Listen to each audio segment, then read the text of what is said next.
So oft it chances in particular men that through some vicious mole of nature in them, by the o'ergrowth of some complexion, oft breaking down the pales and forts of reason, or by some habit grown too much, that these men, carrying, I say, the stamp of one defect, their virtues else be they as pure as grace, shall in the general censure take corruption from that particular fault.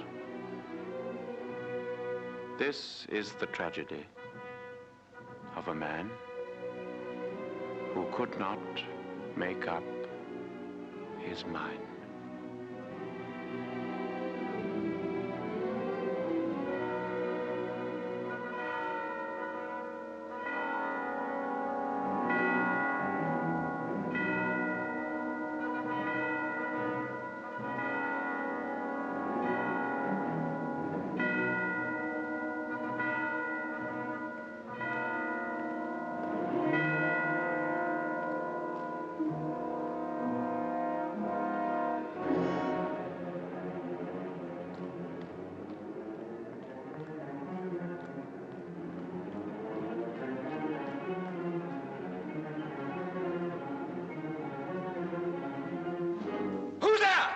Answer me! Stand and unfold yourself! Long live the king. Bernardo? He. You come most carefully upon your hour. It is now struck 12. Get thee to bed, Francisco. For this relief, much thanks. It is bitter cold. I'm sick at heart. Have you had quiet guard? Not a mouse stirring. Well, good night. If you do meet Horatio and Marcellus, the rivals of my watch, bid them make haste. I think I hear him. Stand ho! Who's there? Friends to this ground, and liegemen to the Dane. Give you a good night. A farewell, honest soldier. Who has relieved you? Bernardo at my place. Give you a good night. Hello, Bernardo. Say, what, is Horatio there? A piece of him. Welcome, Horatio. Welcome, good Marcellus. Right. Has this thing appeared again tonight? I've seen nothing. Horatio says 'tis but our fantasy, and will not let belief take hold of him touching this dreaded sight, twice seen of us. Therefore, I've entreated him along with us to watch the minutes of this night. That if again this apparition comes, he may approve our eyes and speak to it. Tosh, 'twill not appear. Sit down a while. Let us once again assail your ears that are so fortified against our story. What we 2 nights have seen. Well, sit we down, and let us hear Bernardo speak of this. Last night of all, when yon same star that's westward from the pole had made his course into that part of heaven where now it burns, Marcellus and myself, the bell then beating 1. Peace. Break me off. Look when it comes again! In the same figure like the dead king, Hamlet. Thou art a scholar. Speak to it, Horatio. Looks it not like the king? Mark it, Horatio. Most like. It harrows me with fear and wonder. It would be spoke to. Question it, Horatio. If thou hast any sound or use of voice, speak to me.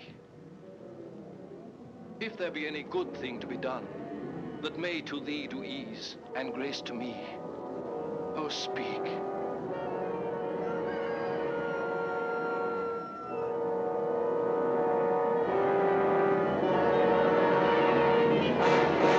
Stay and speak! Stop it, Marcellus! Tis here! Tis here!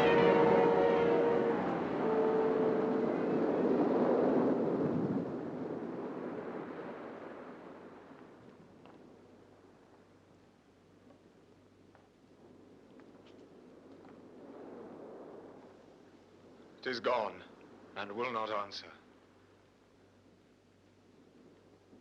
How now, Horatio? You tremble and look pale. Is not this something more than fantasy? What think you want? Before my God, I might not this believe without the sensible and true avouch of mine own eyes. Is it not like the king? As thou art to thyself. It is strange. It was about to speak when the cock crew. Then it started like a guilty thing upon a fearful summons.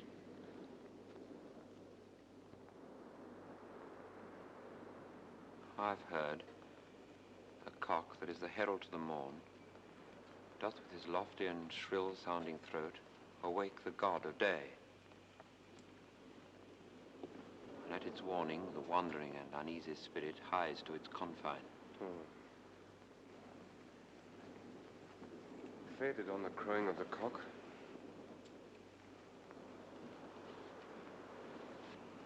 Some say that ever against that season comes wherein our Saviour's birth is celebrated, the bird of dawning singeth all night long. And then they say no spirit can walk abroad. The nights are wholesome then. No planet strike, no fairy takes, nor witch hath power to charm. So hallowed and so gracious is the time. So have I heard, and do in part believe it. But look, the morn in russet mantle clad walks o'er the dew of yon high eastern hill. Break we our watch up, and by my advice, let us impart what we've seen tonight unto young Hamlet. For upon my life, this spirit dumb to us will speak to him. Let's do it, I pray. Something is rotten in the state of Denmark.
Though yet of Hamlet, our dear brother's death, the memory be green, and that it us befitted to bear our hearts in grief, and our whole kingdom to be contracted in one brow of woe, yet so far hath discretion fought with nature, that we, with wisest sorrow, think on him, together with remembrance of ourselves.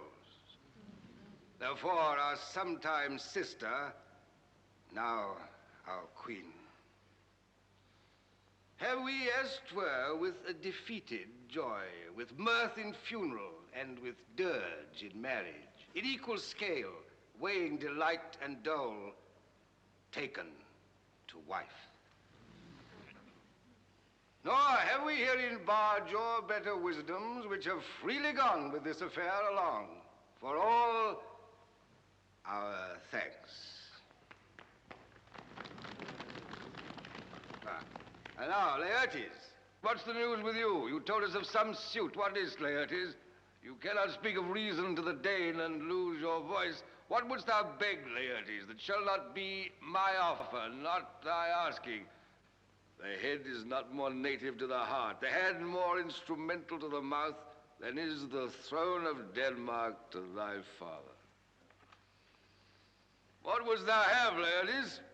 Dread, my lord, your leave and favor to return to France, from whence, though willingly I came to Denmark to show my duty in your coronation, yet now I must confess, that duty done, my thoughts and wishes bend again towards France, and bow them to your gracious leave and pardon. Have you your father's leave? What says Polonius? He hath, my lord, wrung from me my slow leave by laboursome petition, and at last, upon his will, I sealed my hard consent. I do beseech you, give him leave to go. Take thy fair hour, Laertes. Time be thine, and thy best graces spend it at thy will. And now, our cousin Hamlet, and our son, how is it that the clouds still hang on you?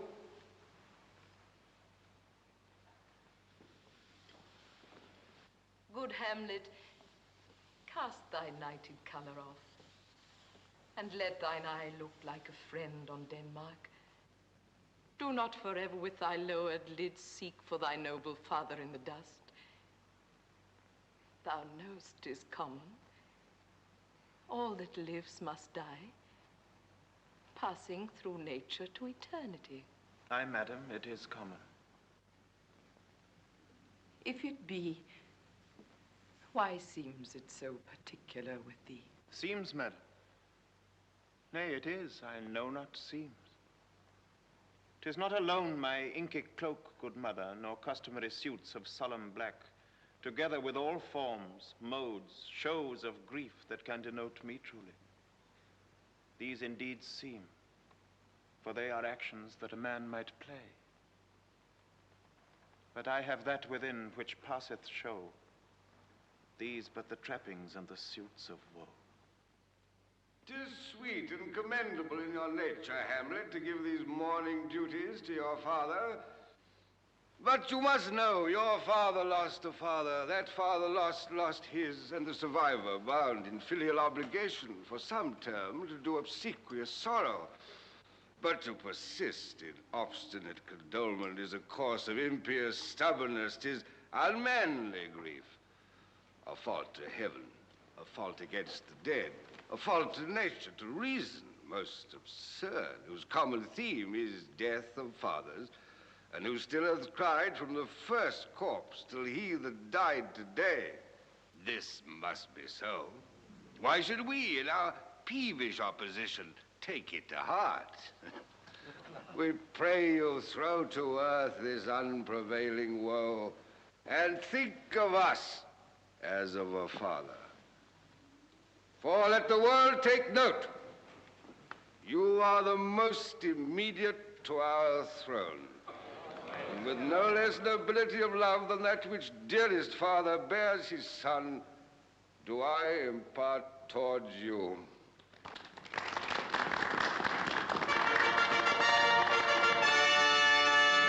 your intent in going back to school at Wittenberg, it is most retrograde to our desire, and we beseech you, bend you to remain here in the cheer and comfort of our eye, our chiefest courtier cousin, and our son. Let not thy mother lose her prayers, Hamlet.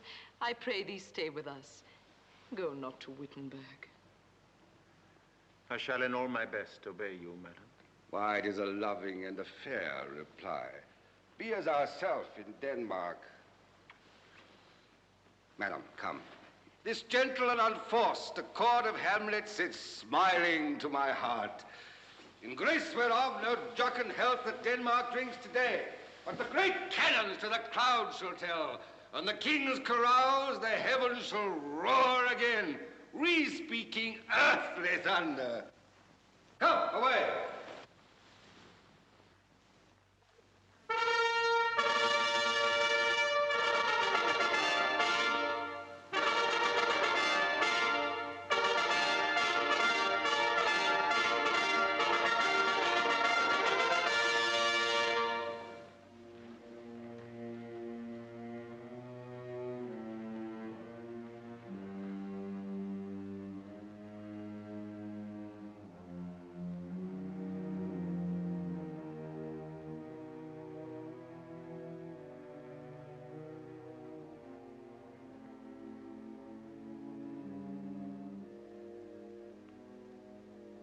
Oh, that this too solid flesh would melt, thaw and resolve itself into a dew.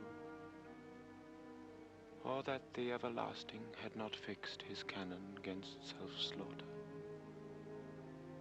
Oh God, God,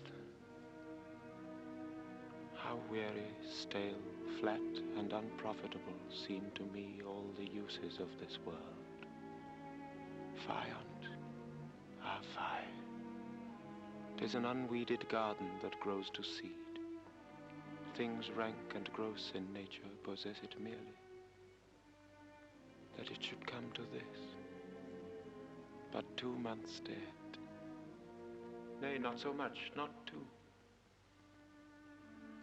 So excellent a king that was to this Hyperion to a satyr. So loving to my mother that he might not suffer the winds of heaven visit her face too roughly. Heaven and earth must I remember? Why she would hang on him as if increase of appetite had grown by what it fed on, and yet within a month. Let me not think on it. Frailty, thy name is woman. A little month, or ere those shoes were old with which she followed my poor father's body, like Niobe, all tears. Why she, even she, O God, a beast that once discourse of reason would have mourned longer,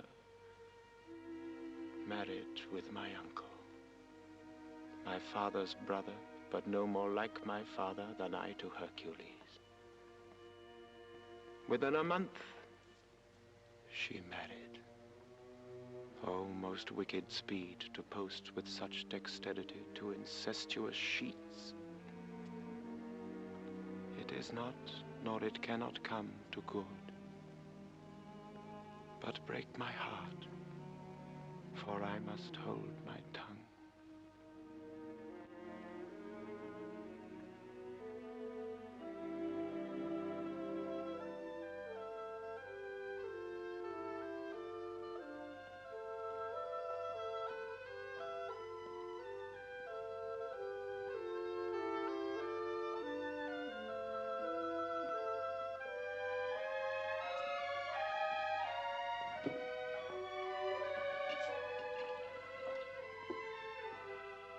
My necessaries are embarked. Farewell. And sister, as the winds give benefit and convoys assistant, do not sleep, but let me hear from you. Do you doubt that?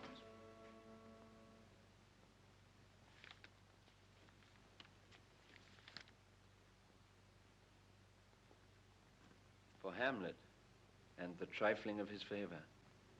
Hold it a fashion and a toy in blood. A violet in the youth of primy nature. Forward, not permanent. Sweet, not lasting. The perfume and suppliance of a minute. No more. No more, but so. Think it no more. Perhaps he loves you now, but you must fear his greatness weighed, his will is not his own, for he himself is subject to his birth. He may not, as unvalued persons do, carve for himself, for on his choice depends the safety and the health of this whole state.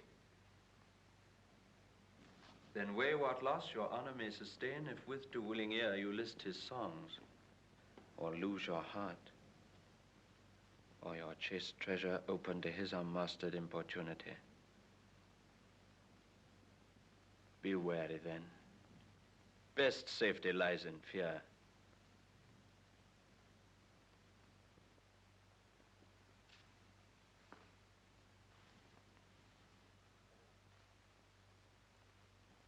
I shall the effect of this good lesson keep, as watchman to my heart. But good my brother, do not, as some ungracious pastors do, show me the steep and thorny way to heaven, whilst like a puffed and reckless libertine himself the primrose path of dalliance treads, and mine's not his own creed. Oh, fear me not. But here my father comes, I stay too long. Yet here, Laertes, aboard, for shame. The wind sits in the shoulder of your sail, and you are stayed for. There, my blessing with thee. And these few precepts in thy memory look thou character. Give thy thoughts no tongue, nor any unproportioned thought his act. Be thou familiar, but by no means vulgar. Those friends thou hast, and their adoption tried, grapple them to thy soul with hoops of steel, but do not dull thy palm with entertainment of each new hatched, unfledged comrade. Beware of entrance to a quarrel, but being in, bear that the opposed may beware of thee. Give every man thine ear, but few thy voice. Cost thy habit as thy purse can buy, but not expressed in fancy. Rich, not gaudy, for the apparel oft proclaims the man.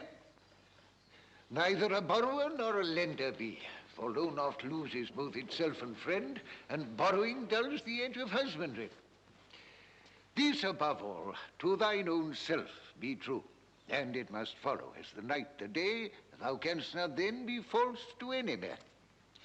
Farewell, my blessing season this in thee. Most humbly do I take my leave, my lord. The time invites you, go. Farewell, Ophelia. And remember well what I said to you. 'Tis in my memory locked, and you yourself shall keep the key of it. Farewell.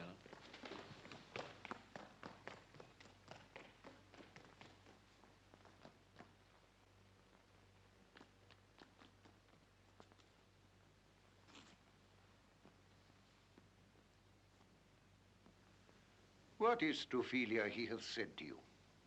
So please you, something touching the Lord Hamlet. Mary, well bethought.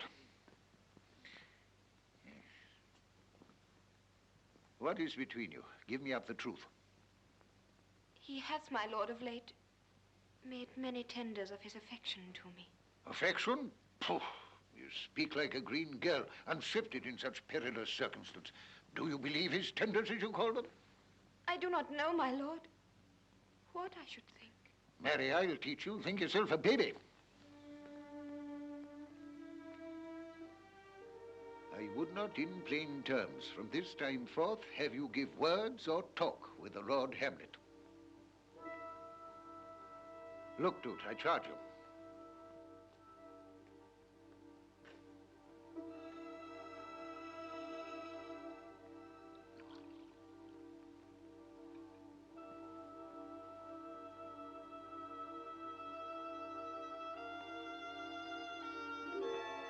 Come your ways.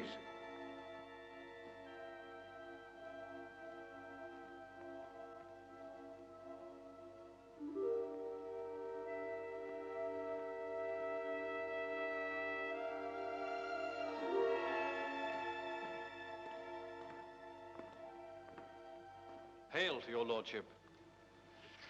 I'm glad to see you well. Horatio, I do forget myself. Say, my lord, And your poor servant M. Sir, my good friend, I'll change that name with you. Marcellus. My good lord. I'm very glad to see you. Good evening, sir. My lord. But what is your affair in Elsinore? We'll teach you to drink deep ere you depart. My lord, I came to see your father's funeral. I pray you do not mock me, fellow student. I think it was to see my mother's wedding. Indeed, my lord, it followed hard upon. Thrift. Thrift, Horatio. The funeral baked meats did coldly furnish forth the marriage tables. Would I had met my dearest foe in heaven, or ever I had seen that day, Horatio. My father. Methinks I see my father. Oh, where, my lord? In my mind's eye, Horatio. I saw him once. He was a goodly king. He was a man. Take him for all in all, I shall not look upon his like again. My lord, I think I saw him yesternight. Saw? Who? My lord, the king, your father. The king? My father? 2 nights together had these gentlemen, Marcellus and Bernardo, on their watch, in the dead vast middle of the night, been thus encountered. A figure like your father, armed, appears before them, and with solemn march goes slow and stately by them. This to me in dread and secrecy did they impart, and I with them the 3rd night kept the watch, where, as they had reported, both in time, form of the thing, each word made true and good, the apparition comes. I knew your father. These hands are not more like. But where was this? My lord, upon the platform where we watched. Did you not speak to it? My lord, I did, but answer made it none. Yet once methought it lifted up its head as it would speak. But even then the morning cock crew loud, and at the sound it shrunk in haste away and vanished from our sight.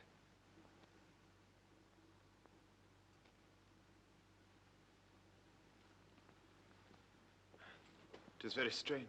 As I do live, my honored lord, 'tis true. And we did think it writ down in our duty to let you know of it. Indeed, indeed, sirs. But this troubles me. Hold you the watch tonight? We do, my lord. Armed, say you? Armed, my lord. From top to toe? My lord, from head to foot. Then you saw not his face? Oh, yes, my lord. He wore his visor up.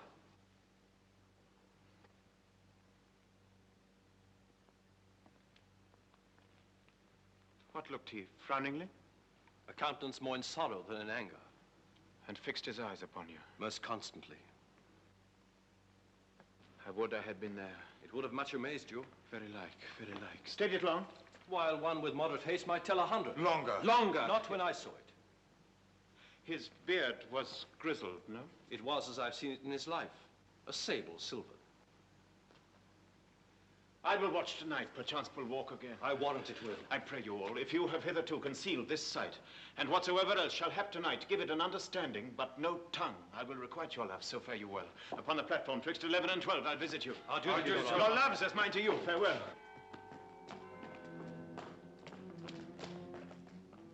My father's spirit, in arms. All is not well. I doubt some foul play. Would the night were come. Till then sit still my soul. Foul deeds will rise, though all the earth o'erwhelm them to men's eyes.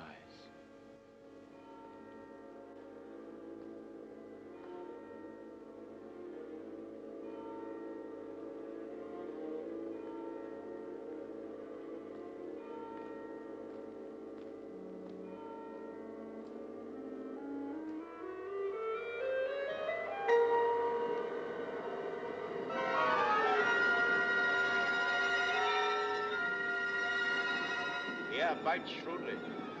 It is very cold. It is a nipping and an eager air.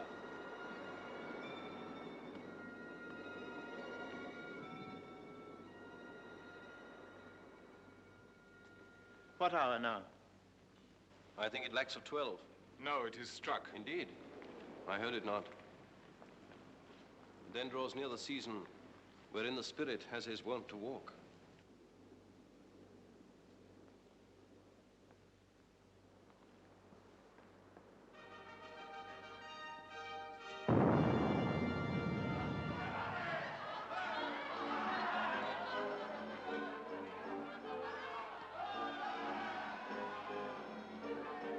does this mean, my lord?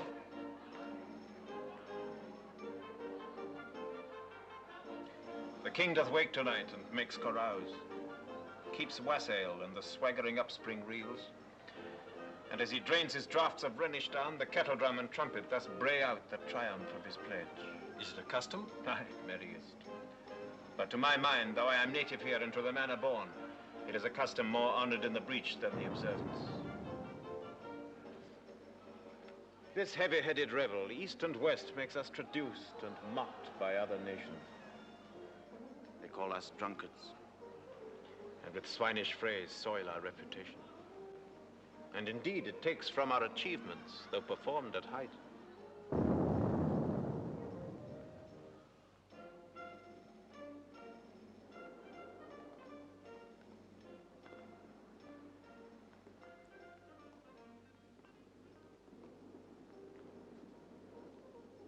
So oft it chances in particular men, that for some vicious mole of nature in them, by the o'ergrowth of some complexion, oft breaking down the pales and forts of reason, or by some habit grown too much, that these men, carrying, I say, the stamp of one defect, their virtues else be they as pure as grace, shall in the general censure take corruption from that particular fault.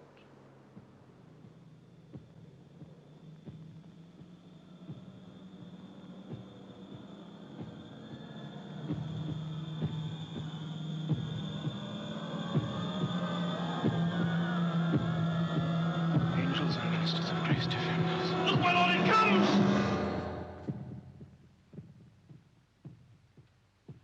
Be thou a spirit of health, or goblin damned, thou comest in such a questionable shape that I will speak to thee. I'll call thee Hamlet, King, Father, Royal Dane, oh, answer me! It beckons you to go away with it. It waves you to a more removed ground. But do not go with it. No, by no means. It will not speak. Then I will follow it. Do not, my lord. Why? What should be the fear? I do not set my life at a pin's fee, and for my soul, what can it do to that, being a thing immortal as itself? It waves me forth again. I'll follow it. What do it tempt you toward the flood, my lord? Or to the dreadful summit of the cliff that beetles o'er his base into the sea, and there assume some other horrible form which might deprive your sovereignty of reason and draw you into madness? Think of it! You shall not go, my lord. Hold up your hands! Be ruled, you shall not go! My fate cries out and makes each petty artery in this body as hardy as the Nemean lion's nerve. Still am I called, unhand me, gentlemen. By heaven, I'll make a ghost of him that hinders me. I say away!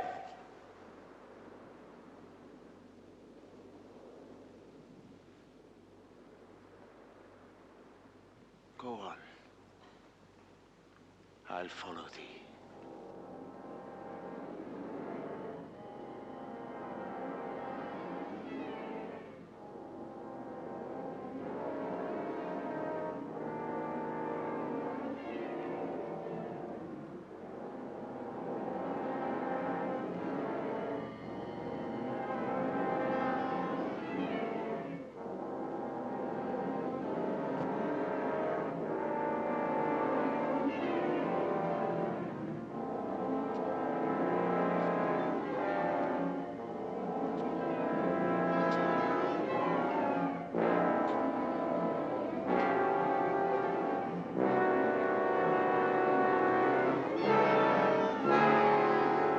Whither wilt thou lead me? Speak. I'll go no further.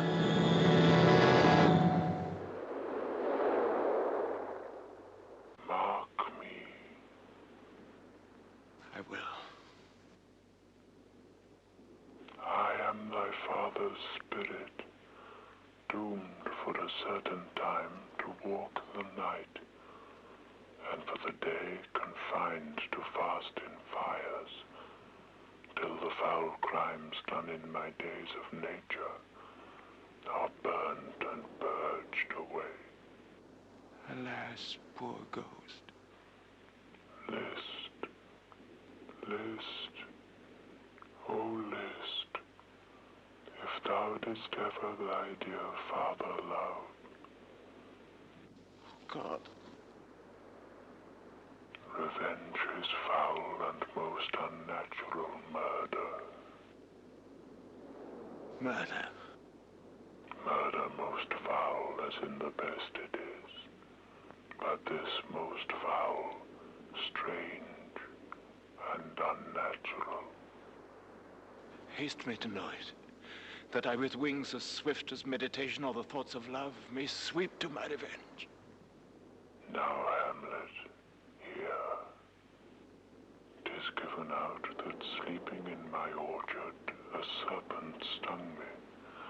So the whole year of Denmark is by a forged process of my death rankly abused.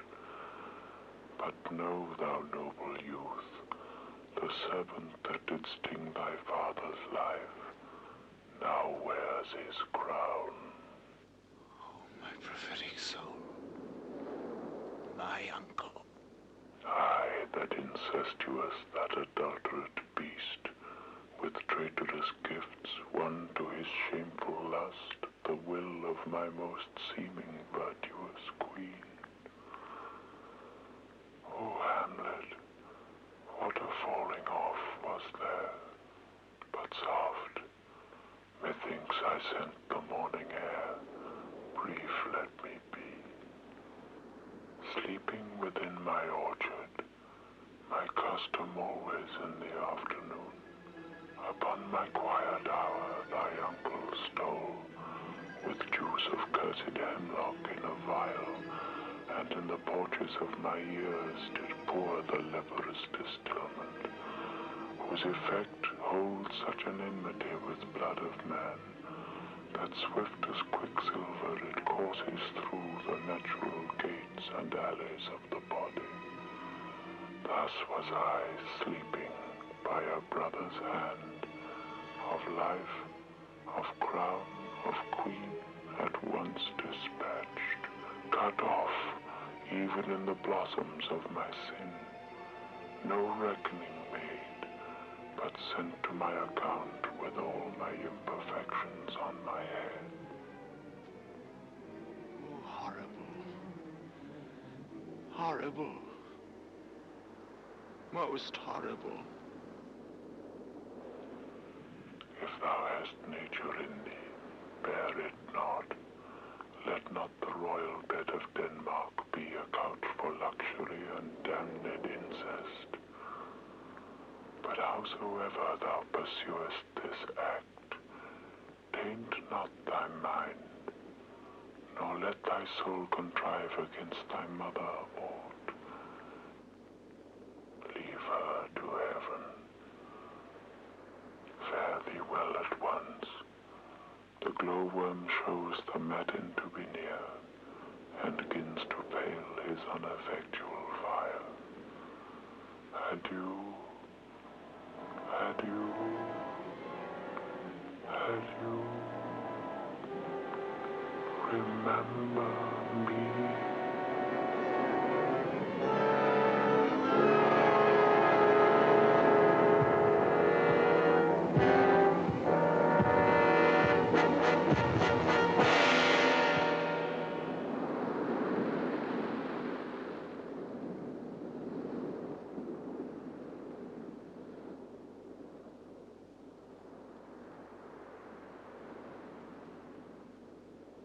All you host of heaven.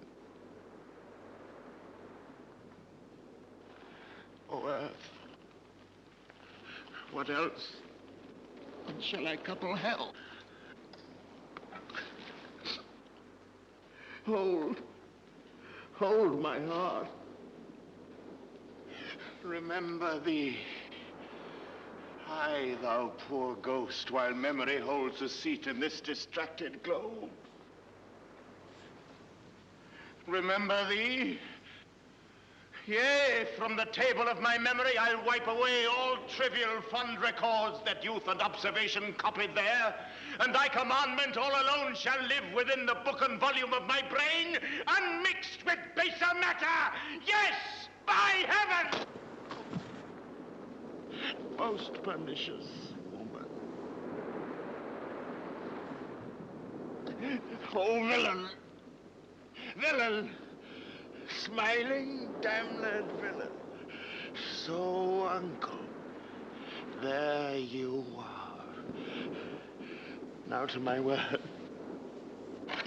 It is adieu, adieu. Remember me. I have sworn it. My lord, my lord! Lord Hamlet! So be it. Hello! My lord! Hello! Ho-ho, boy! Come back, come!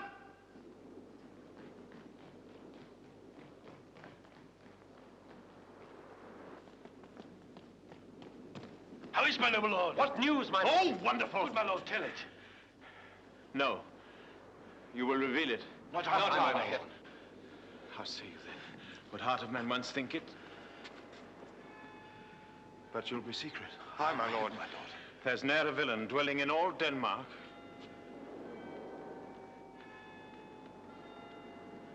But he's an errant knave.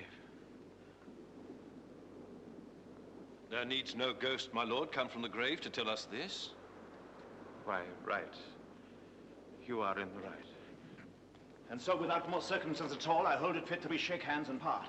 You, as your business and desire, shall point you, for every man hath business and desire, such as it is. And for mine own poor part, look you, I'll go pray.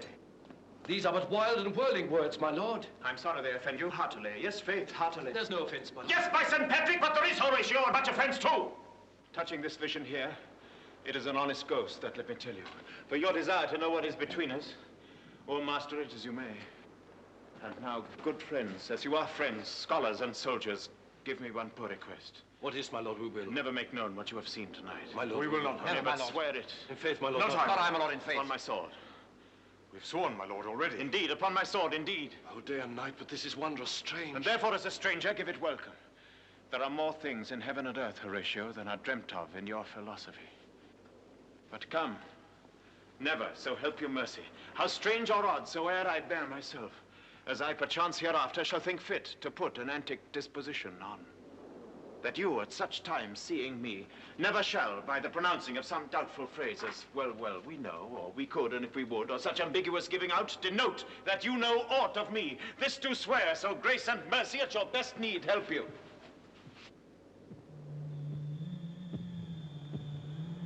Swear. Rest. Rest, perturbed spirit. So, gentlemen, with all my love, I do commend me to you. And what so poor a man as Hamlet is may do to express his love and friending to you, God willing shall not lack. Go in and still your fingers on your lips, I pray.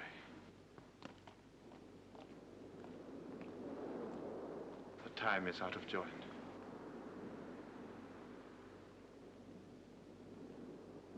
O cursed spite,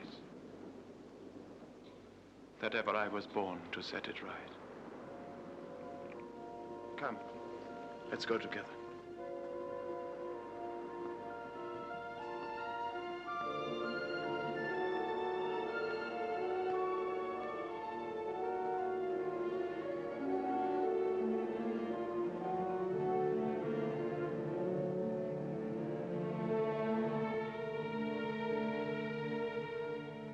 As I was sewing in my closet,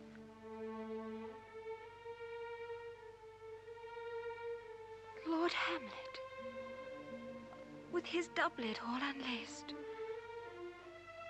pale as his shirt, and with a look so piteous in purport, as if he had been loosed out of hell to speak of horrors, he comes before me.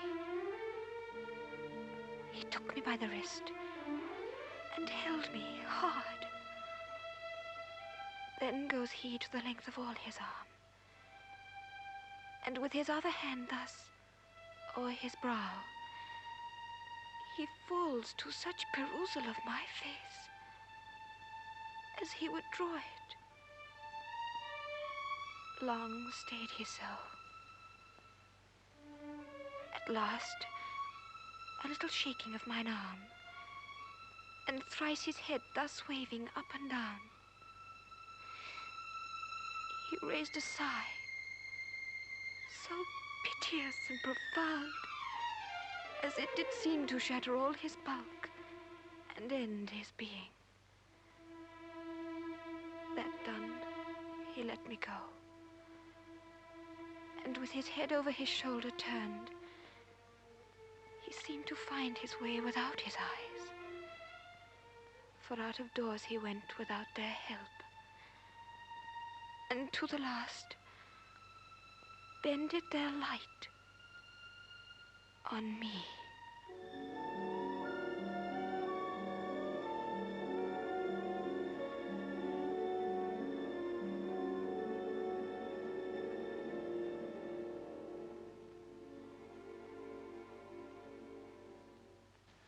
My liege and madam, to expostulate what majesty should be, what duty is, why day is day, night, and time is time, were nothing but to waste night, day, and time.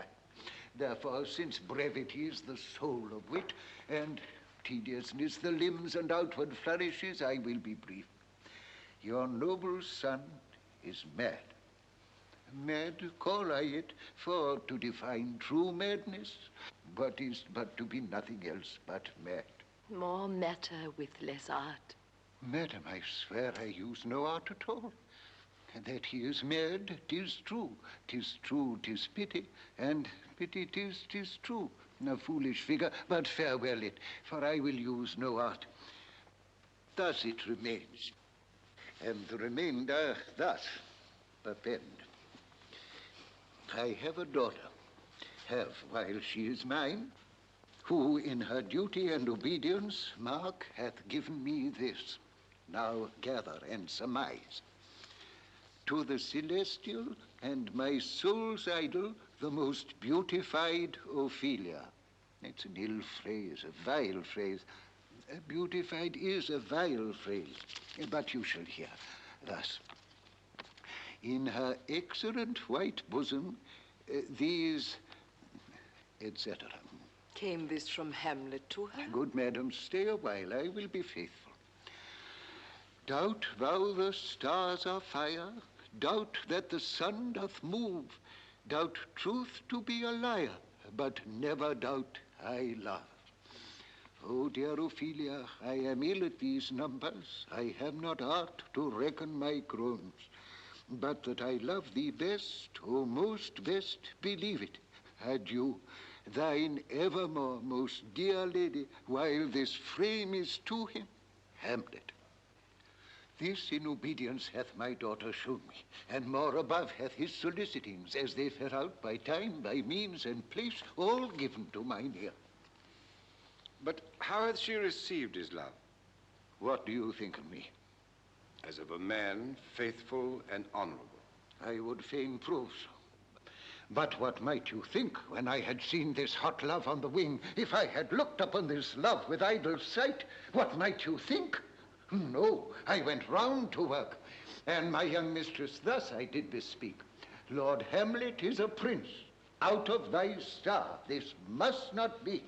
And then I prescripts gave her that she should lock herself from his resort, admit no messengers, receive no tokens. And he, repulsed, a short tale to make, fell into a sadness, then into a fast, thence to a watch, thence to a weakness, thence into a lightness, and by this declension into that madness wherein now he raves, and all we mourn. Do you think 'tis this? It may be. Very likely. Hath there been such a time, I'd fain know that I have positively said 'tis so, that it proved otherwise? Not that I know. Take this from this, if this be otherwise. How may we try it further? You know, sometimes he walks for hours together here in the lobby. So he does, indeed. At such a time, I loose my daughter to him. Be you and I behind an arras then. Mark the encounter. If he love her not, and be not from his reason fallen thereon, let me be no assistant for a state, but keep a farm and cottage. We will try it. But look where sadly the poor wretch comes reading.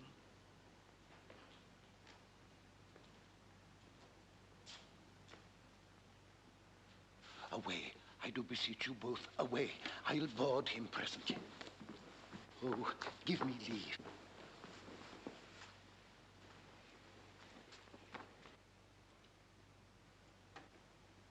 How does my good Lord Hamlet?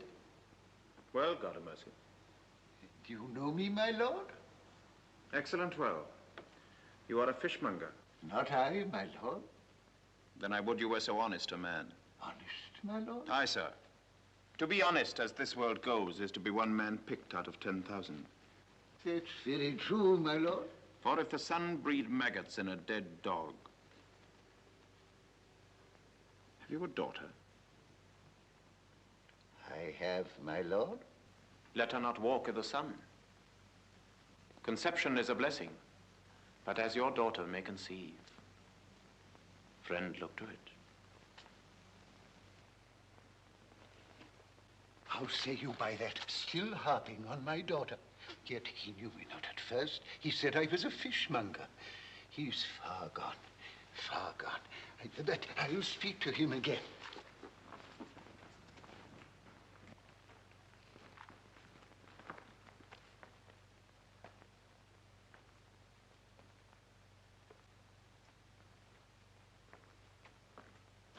What do you read, my lord? Words, words, words. What is the matter, my lord? Between who? I mean the matter that you read, my lord. Slanders. For the satirical rogue says here that old men have grey beards, that their faces are wrinkled, their eyes purging thick amber and plum tree gum, that they have a plentiful lack of wit, together with most weak hams. All of which, sir, though I most powerfully believe, yet I hold it not honesty to have it thus set down. For you yourself, sir, shall be old as I am, if like a crab you could go backward. Though this be madness, yet there's method in. Will you walk out of the air, my lord? Into my grave? Indeed, that is out of the air. How pregnant sometimes his replies are. My honorable lord, I will most humbly take my leave of you. You cannot, sir, take from me anything that I will more willingly part withal. Except my life. Except my life. Except my life.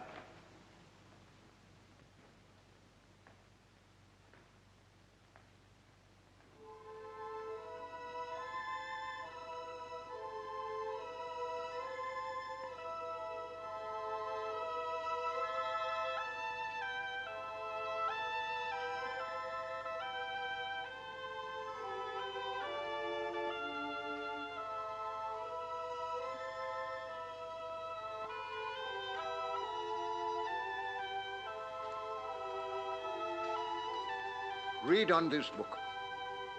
That sure such an exercise may color your loneliness. Gracious, so please you, we'll bestow ourselves. Ophelia, walk you here.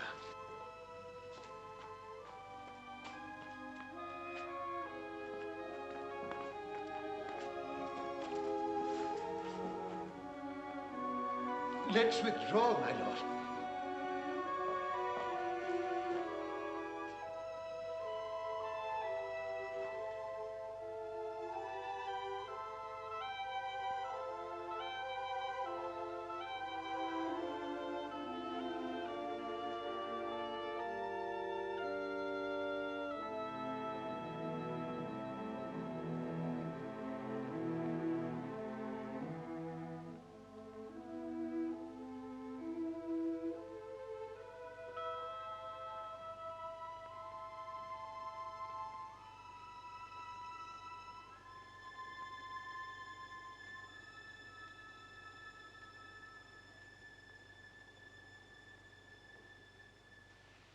Soft you now,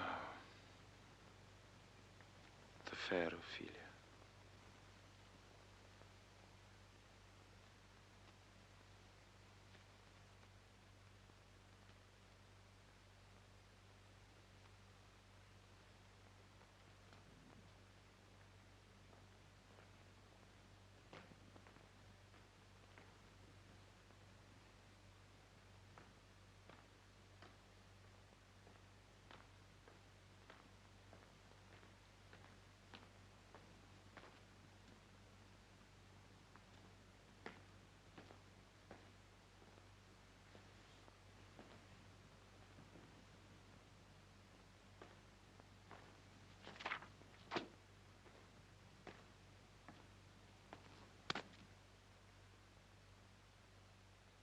Nymph, in thy orisons be all my sins remembered.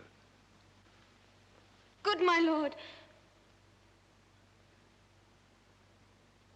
How does your honor for this many a day? I humbly thank you. Well, well, well. My lord, I have remembrances of yours that I have longed long to redeliver. I pray you now receive them. No, not I. I never gave you aught. My honored lord, you know right well you did. And with them words of so sweet breath composed as made the things more rich. Their perfume lost, take these again. For to the noble mind rich gifts wax poor when givers prove unkind. There, my lord.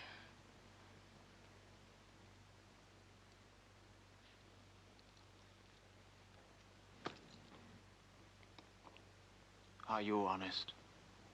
My lord.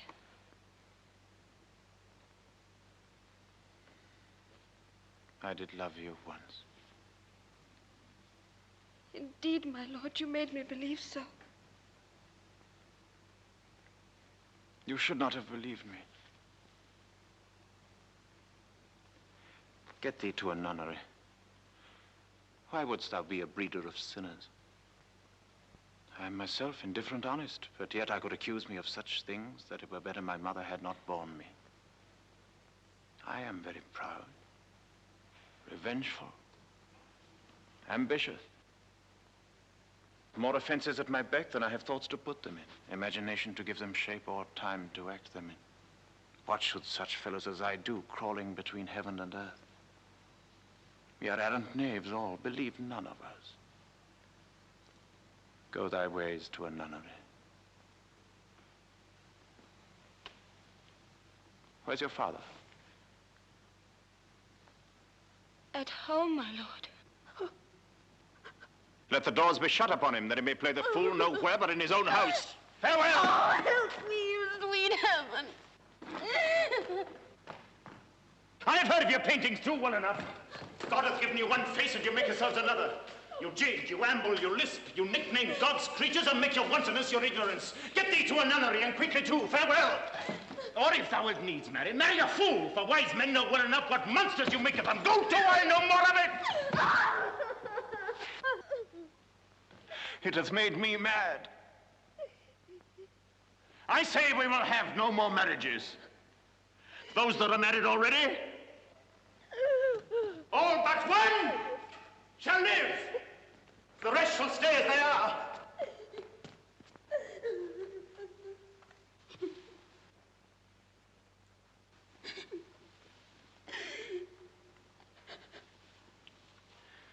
To a nunnery. Go.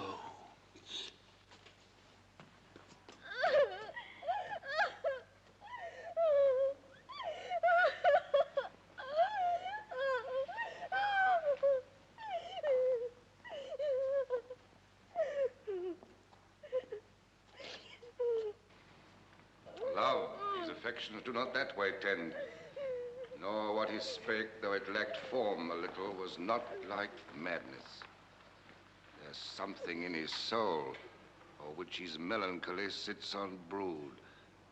And I do fear the unheeded consequence will be some danger.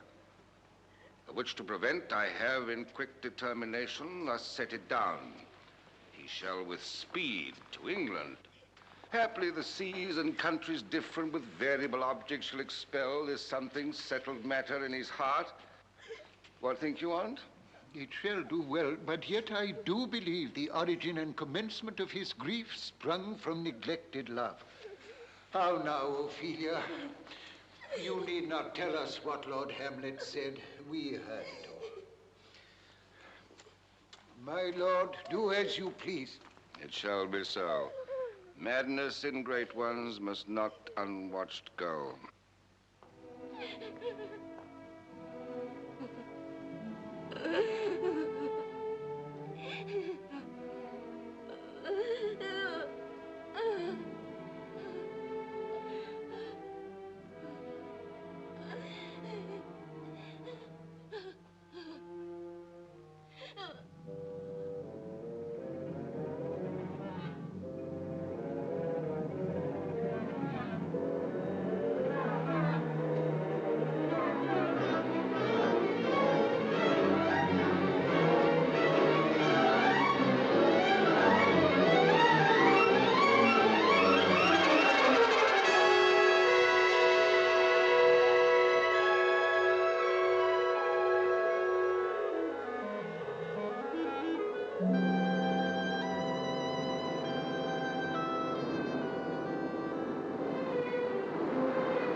or not to be?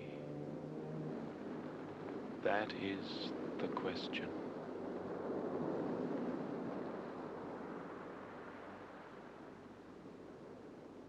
Whether it is nobler in the mind to suffer the slings and arrows of outrageous fortune,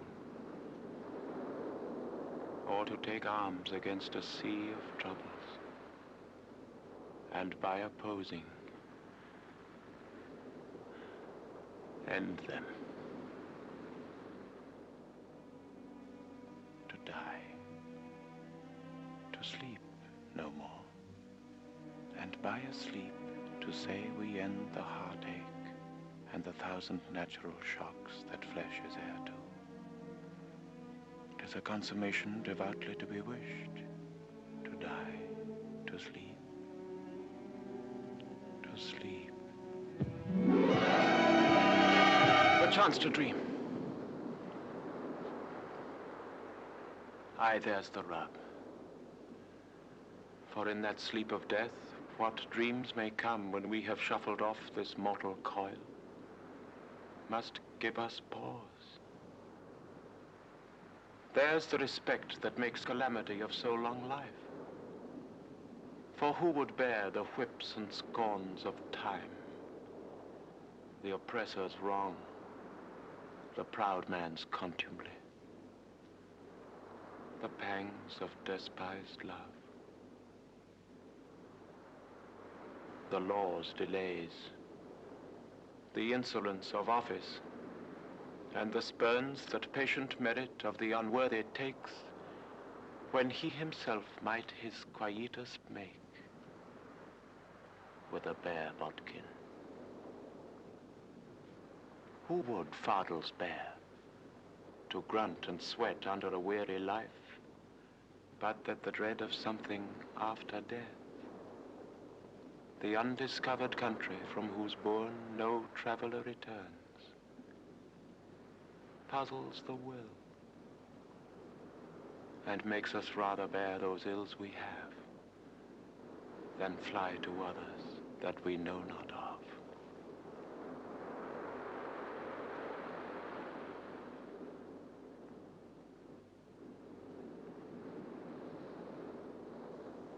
Thus conscience doth make cowards of us all.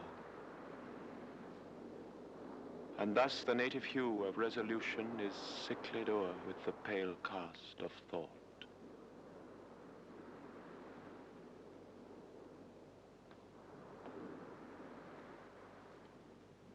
And enterprises of great pith and moment, with this regard their currents turn awry,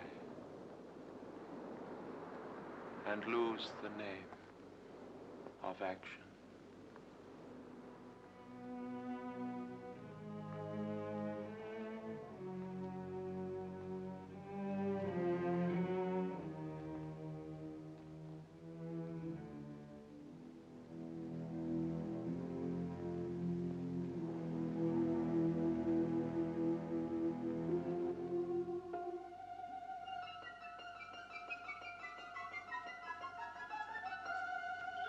My lord,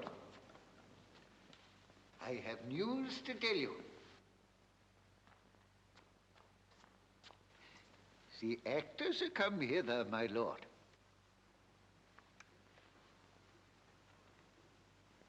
He that plays the king shall be welcome.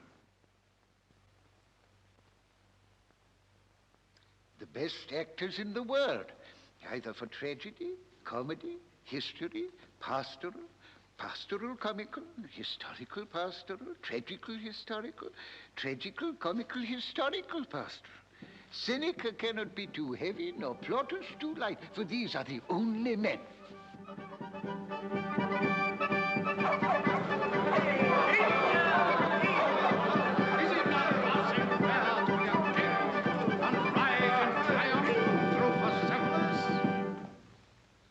You are welcome, masters. Welcome all. I am glad to see thee well. Welcome, good friend. Oh, my old friend. Why, thy face is valanced since I saw thee last. Comest thou to beard me in Denmark? What, my young lady and mistress? By Our Lady, your ladyship is nearer to heaven than when I saw you last. Pray God your voice, like a piece of uncurrent gold, be not cracked in its ring. Masters, you are all welcome. Good, my lord, will you see the players well bestowed? You here, let them be well used, for they are the abstract and brief chronicles of the time. After your death, you had better have a bad epitaph than their ill report while you live. My lord, I will use them according to their desert. God's Bodkin man, much better. Use every man after his desert, and who shall escape whipping?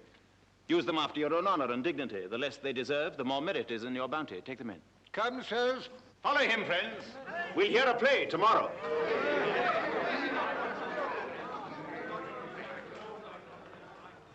Just hear me, old friend. Can you play The Murder of Gonzago? Aye, my lord. We'll have it tomorrow night.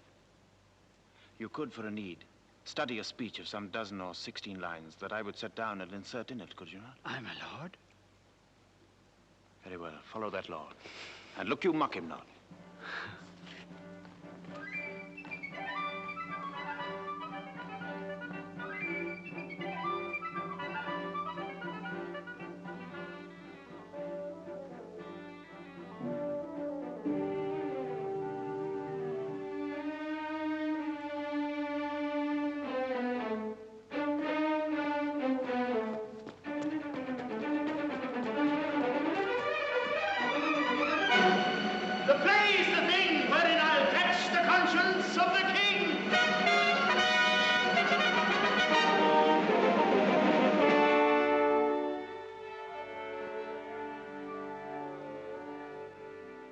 Speak the speech, I pray you, as I pronounced it to you, trippingly on the tongue.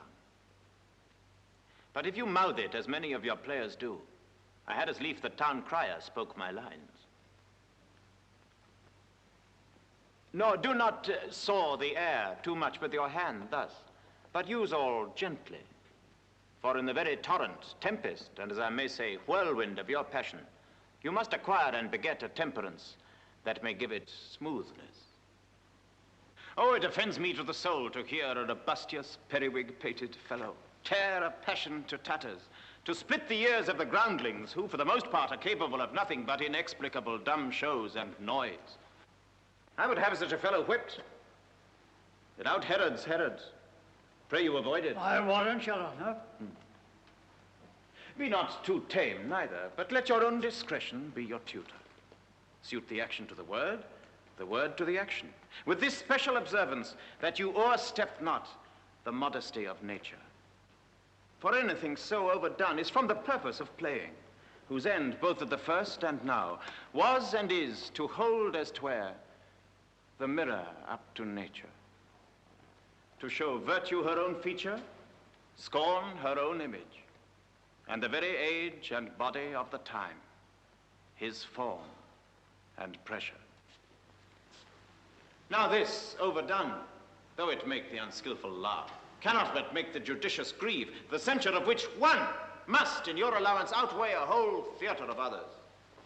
Oh, there be players that I have seen play and heard others praise, and that highly, not to speak it profanely, that having neither the accent of Christians, nor the gait of pagan, Christian, nor man, have so strutted and bellowed that I have thought that some of nature's journeymen had made men and not made them well. They imitated humanity so abominably. I hope we have reformed that indifferently with us, sir. Oh, reform it altogether?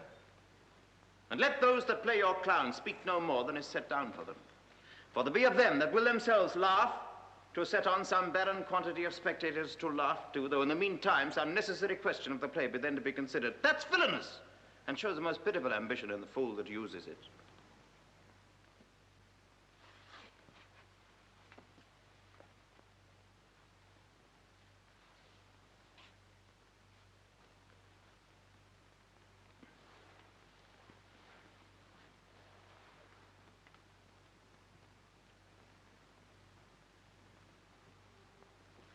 Go, make you ready.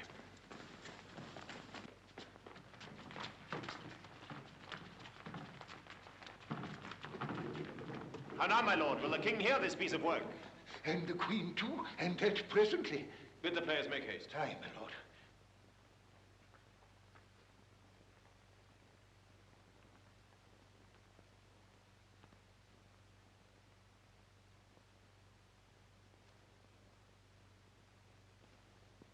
Horatio. Yes, sweet lord, at your service. Observe mine uncle. Give him heedful note. Well, my lord. They are coming to the play. I must be idle. Get you a place.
How fares our cousin Hamlet? Excellent, i' faith, of the chameleon's dish.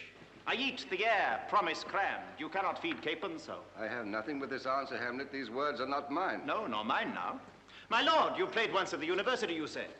There did I, my lord, and was accounted a good actor. What did you enact? I did enact Julius Caesar. I was killed in the Capitol. Brutus killed me. It was a brute part of him to kill so capital a calf there. Be the players ready? Aye, my lord. They stay upon your patience. Come hither, my dear Hamlet. Sit by me. No, good mother. Here's metal more attractive.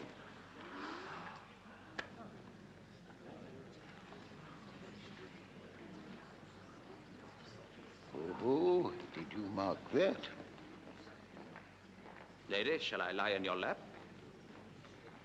No, my lord. I mean my head upon your lap. Aye, my lord. Do you think I meant country matters? I think nothing, my lord. That's a fair thought to lie between maids' legs. What is, my lord? Nothing. You are merry, my lord. Who, I? Aye, my lord. Oh, God, you're only jig maker. Why, what should a man do but be merry? For look you how merrily my mother looks, and my father died within 2 hours. Nay, 'tis twice 2 months, my lord. So long. Nay, then, let the devil wear black, for I'll have a suit of sables. Oh, heavens. Died 2 months ago and not forgotten yet. Why, then there's hope a great man's memory may outlive his life half a year.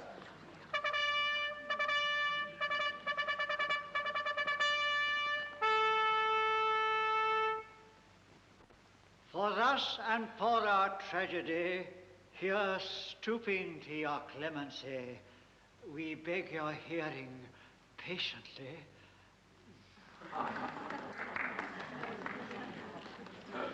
Is this a prologue or the posy of a ring? 'Tis brief, my lord. As woman's love.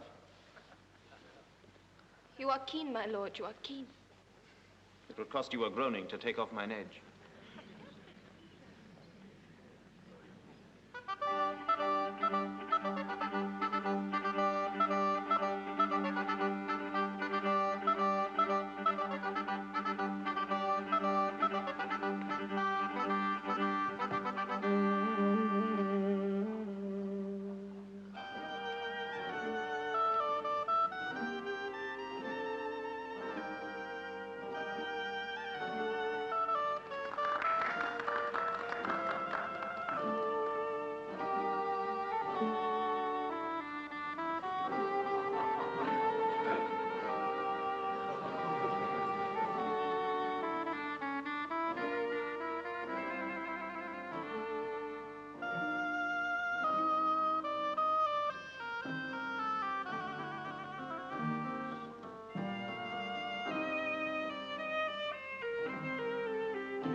Some must watch while some must sleep, thus runs the world away. Oh, good Horatio, I'll take the ghost's word for £1,000, 'tis foreseen. Very well, my lord. Upon the act of the poisoning. I did very well, no. God bless you, sir. Good my lord, vouchsafe me a word with you. Sir, a whole history. The king's. Aye, sir, what of him? Is in his retirement marvelous distemper. With drink, sir? No, my lord, rather with choler. Your wisdom should show itself more richer to signify this to the doctor, for me to put him to his purgation would perhaps plunge him into far more choler. Good my lord, put your discourse into some frame and start not so wildly from my affair. I am tame, sir, pronounce. The queen, your mother, in most great affliction of spirit, hath sent me to you. You are welcome. Nay, my lord, this courtesy is not of the right breed. If it shall please you to make me a wholesome answer, I will do your mother's commandment. If not, your pardon and my return shall be the end of my business. Sir, I cannot. What, my lord? Make you a wholesome answer. My wit's diseased. But, sir, such answer as I can make you shall command, or rather, as you say, my mother. Therefore, no more, but to the matter. My mother, you say. She desires to speak with you in her closet ere you go to bed. We shall obey, were she 10 times our mother. Have you any further trade with us? My lord, the queen would speak with you, and presently. Do you see yonder cloud that's almost in shape of a camel? By the mass, and 'tis like a camel indeed. Methinks it's like a weasel. It is backed like a weasel. Or like a whale. Very like a whale. Then I will come to my mother by and by. I will say so.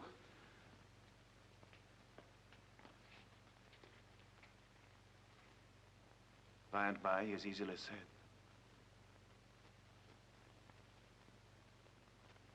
Leave me, friend.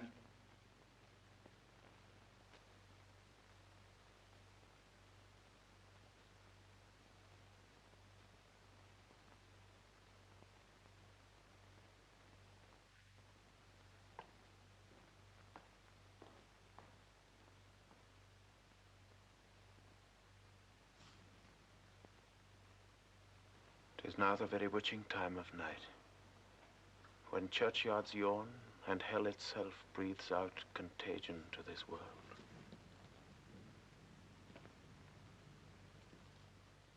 Now could I drink hot blood and do such bitter business as the day would quake to look on. Soft. Now to my mother.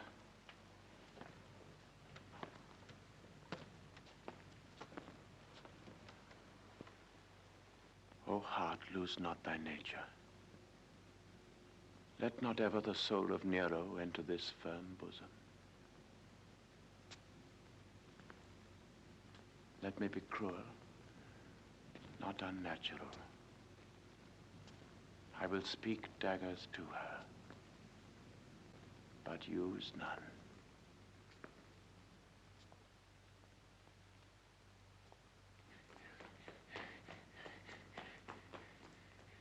My lord, he's going to his mother's closet.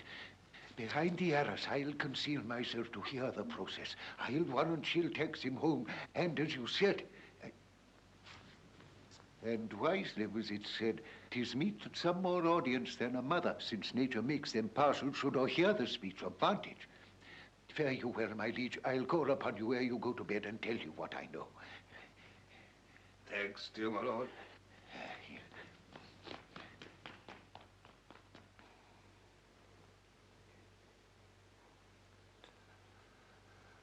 Oh, my offense is rank. It smells to heaven. It hath the primal elder's curse upon it. A brother's murder.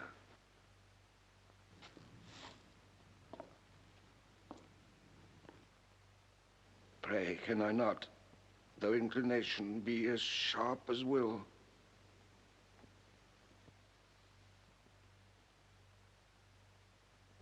what if this cursed hand were thicker than itself with brother's blood?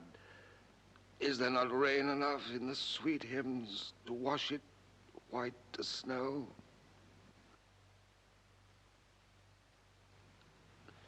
Oh, what form of prayer could serve my turn? Forgive me my foul murder. That cannot be, since I am still possessed of those effects for which I did the murder. My crown, mine own ambition, and my queen. Oh, wretched state. Oh, bosom black as death.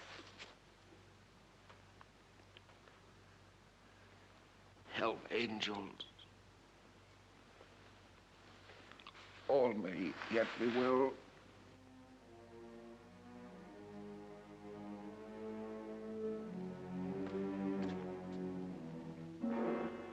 Now might I do it, Pat. Now he is praying. And now I'll do it.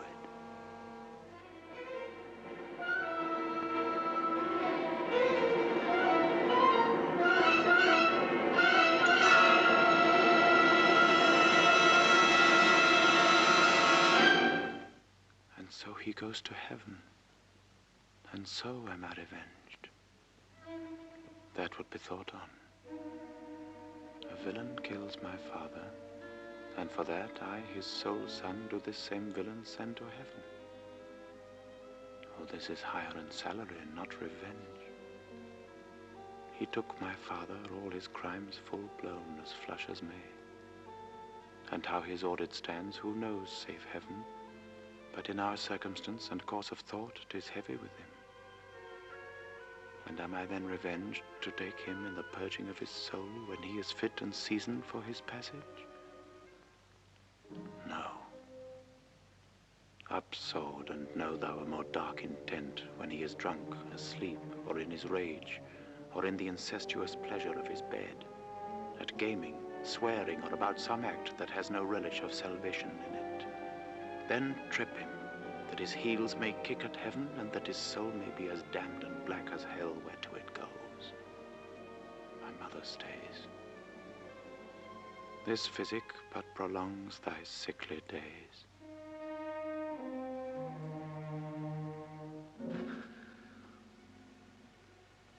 My words fly up.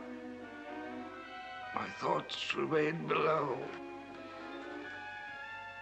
Words without thoughts never to heaven go.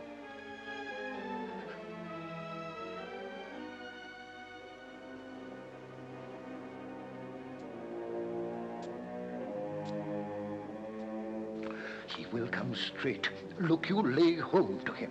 Tell him his pranks have been too broad to bear with, and that your grace hath screened and stood between much heat and him. I'll silence me in here. pray you be round with him. Mother? Mother? Mother? I'll warrant you fear me not. Withdraw, I hear him coming.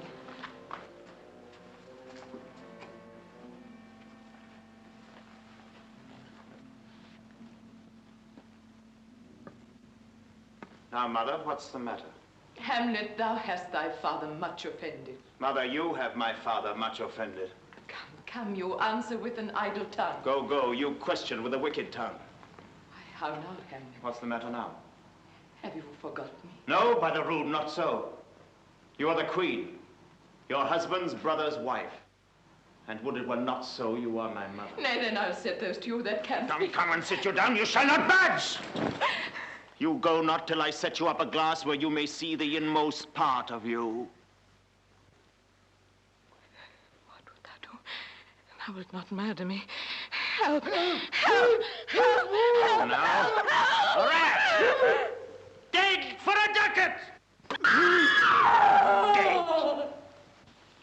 Oh, me, what hast thou done? Nay, I know not. Is it the king? Oh, what a rash and bloody deed is this? A bloody deed. Almost as bad, good mother, as kill a king and marry with his brother. As kill a king? Aye, lady. 'Twas my word.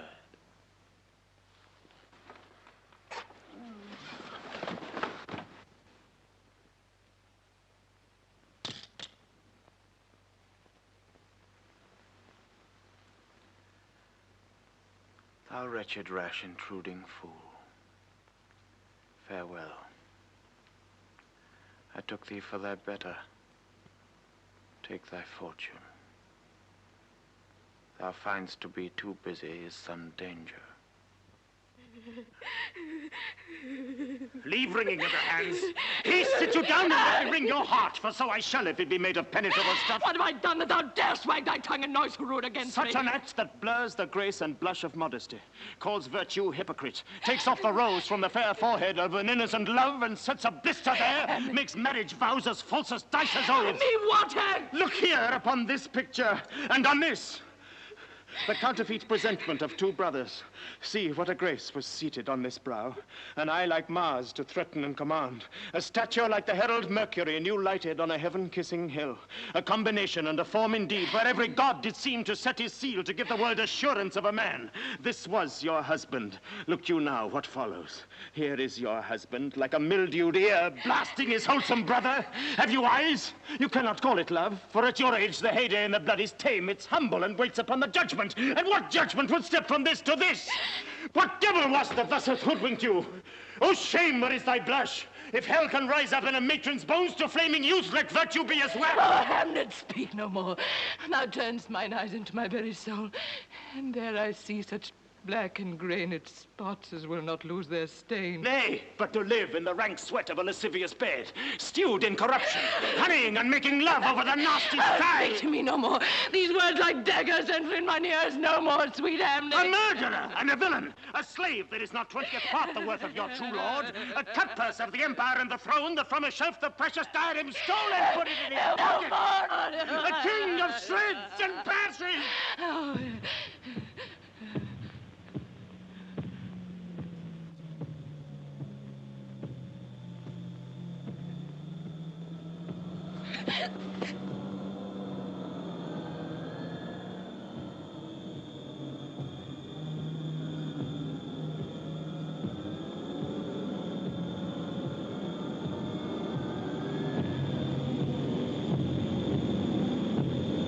Save me and hover over me with your wings, your heavenly guards.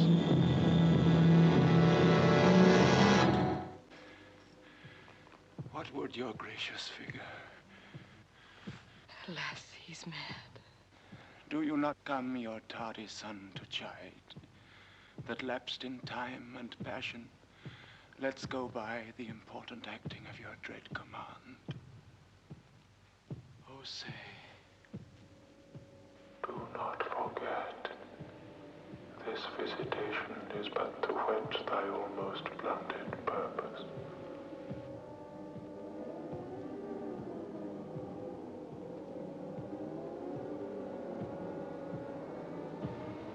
But look, amazement on thy mother sits.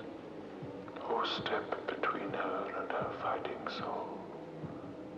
Speak to her, Hamlet. How is it with you, lady?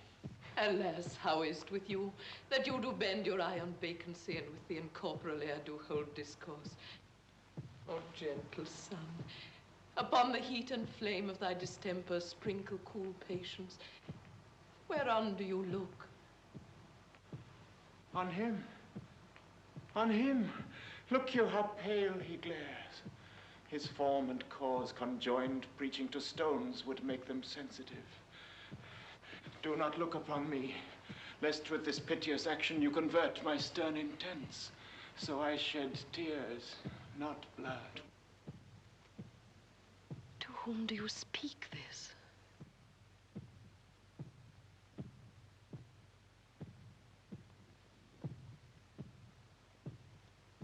Do you see nothing there?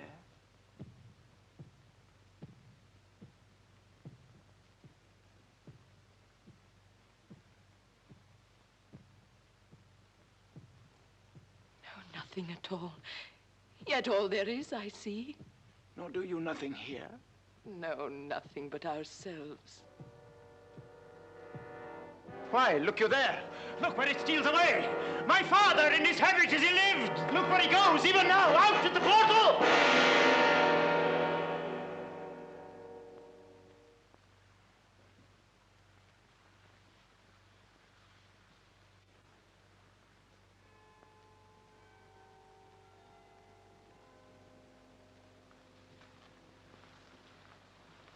This is the very coinage of your brain.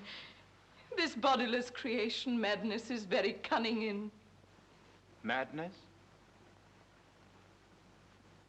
My pulse as yours doth temperately keep time and makes us healthful music. Mother, for love of grace, lay not that flattering unction to your soul, that not your trespass, but my madness speaks. Confess yourself to heaven. Repent what's past. Avoid what is to come. And do not spread the compost on the weeds to make them rancor. Forgive me this, my virtue. Oh, Hamlet, thou hast cleft my heart in twain. No. Throw away the worser part of it, and live the purer with the other half. Good night. But go not to my uncle's bed. Assume a virtue if you have it not. Refrain tonight, and that shall lend a kind of easiness to the next abstinence, the next more easy. For use can almost change the stamp of nature. Once more, good night. And when you are desirous to be blessed, I'll blessing beg of you.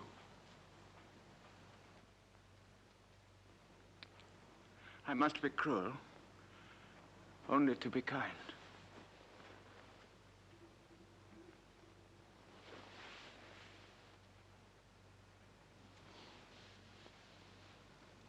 I must to England, you know that? Alack, I had forgot. 'Tis so concluded on. There's letters sealed. This man shall send me packing. I'll lug the guts into the neighbor room.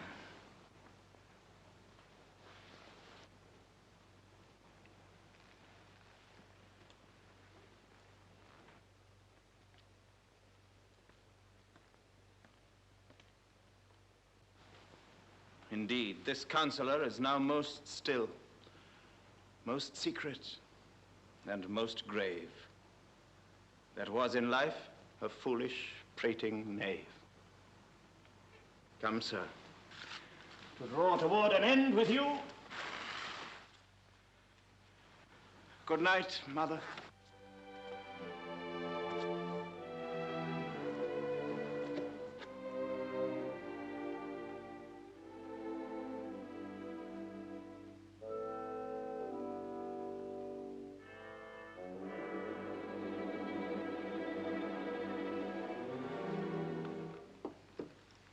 Now, Hamlet, where's Polonius?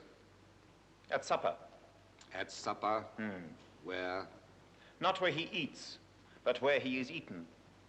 A certain convocation of politic worms are even at him. Your worm is your only emperor for diet. We fat all creatures else to fat us, and we fat ourselves for worms.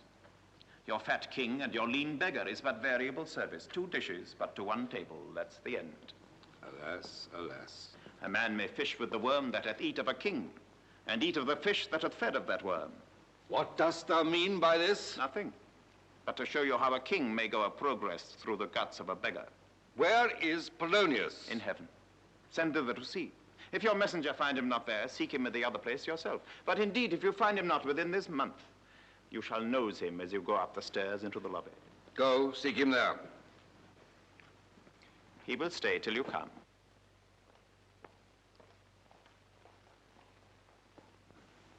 Hamlet, for thine especial safety, which we do tender, as we do deeply grieve for that which thou hast done, this deed must send thee hence with fiery quickness. Therefore prepare thyself. The bark is ready, the wind sets fair, and everything is bent for England. For England? Aye, Hamlet. Good. So is it, if thou knewst our purposes. I see a cherub that sees them. But come. For England. Farewell, dear mother. Thy loving father, Hamlet. My mother. Father and mother is man and wife. Man and wife is one flesh. And so.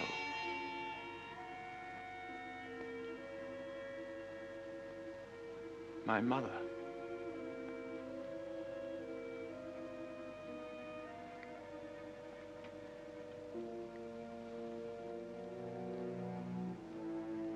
Come. For England. Follow him close. Tempt him with speed or delay it not. I'll have him hence tonight. Away. For everything is sealed and done that else leans on the affair. Pray you, make haste.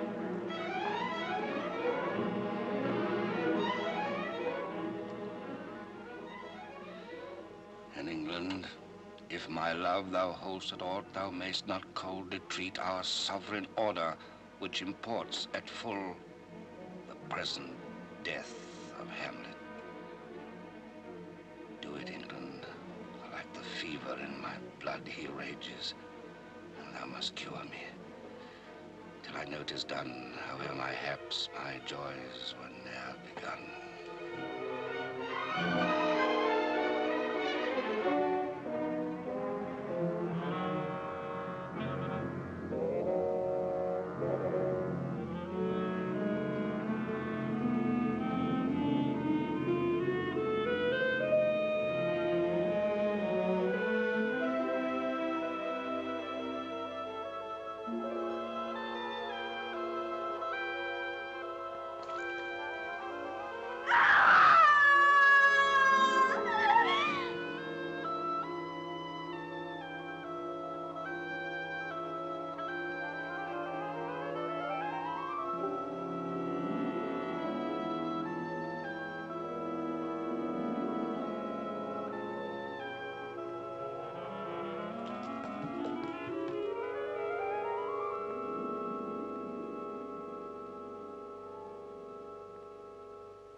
Where is the beauteous majesty of Denmark?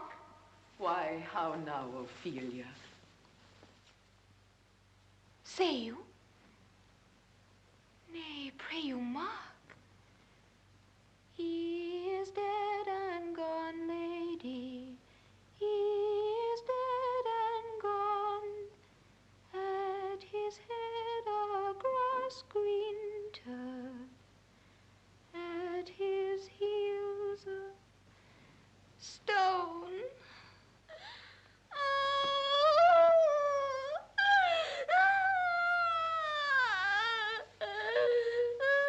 Nay, but Ophelia. Pray you mark. White his shroud as the mountain snow. Alas, look here, my lord. Which bewept to the grave did go, with true love showers. How do you, pretty lady? Well, God healed you. They say the owl was a baker's daughter. Oh.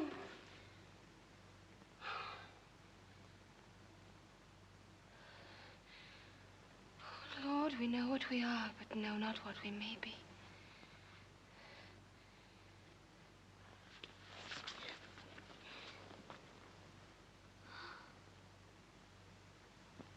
God be at your table.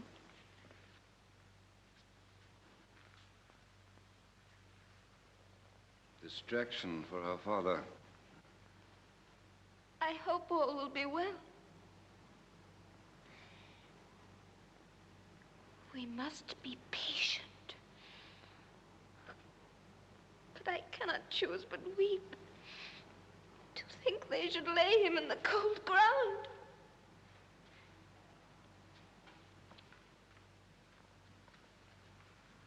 My brother shall know of it. And so I thank you for your good counsel. Come, my coach. Good night, ladies. Sweet ladies. Good night.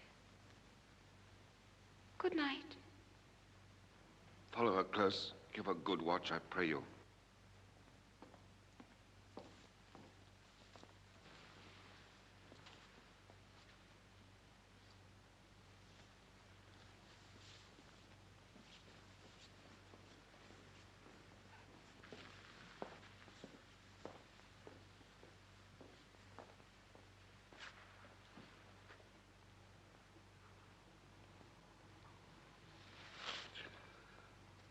Oh, Gertrude, Gertrude. When sorrows come, they come not single spies, but in battalions. First, her father slain. Next, our son gone. The people muddied, thick and unwholesome in their thoughts and whispers. Poor Ophelia, divided from herself and her fair judgment. And last, and more dangerous than all of these, her brother is in secret come from France and wants not buzzers to infect his ear with pestilent speeches of his father's death. And he himself not hesitates to threaten our own person.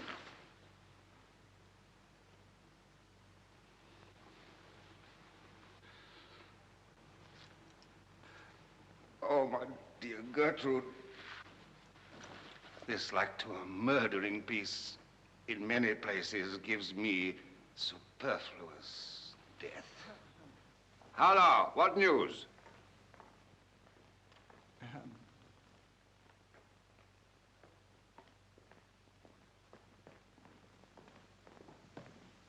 Letters, my lord, from Hamlet. From Hamlet? This to your majesty. This to the queen. Who brought them?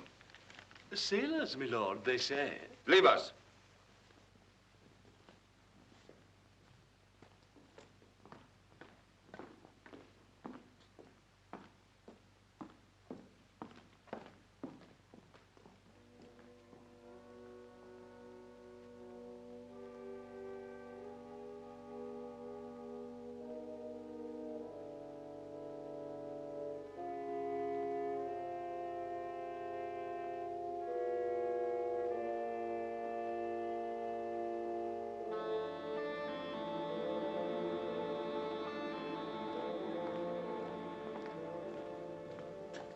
God bless you, sir. Let him bless thee, too. He shall, sir, and it please him. There's a letter for you, sir. Comes from the ambassador that was bound for England. If her name be Horatio, as I am led to know it is.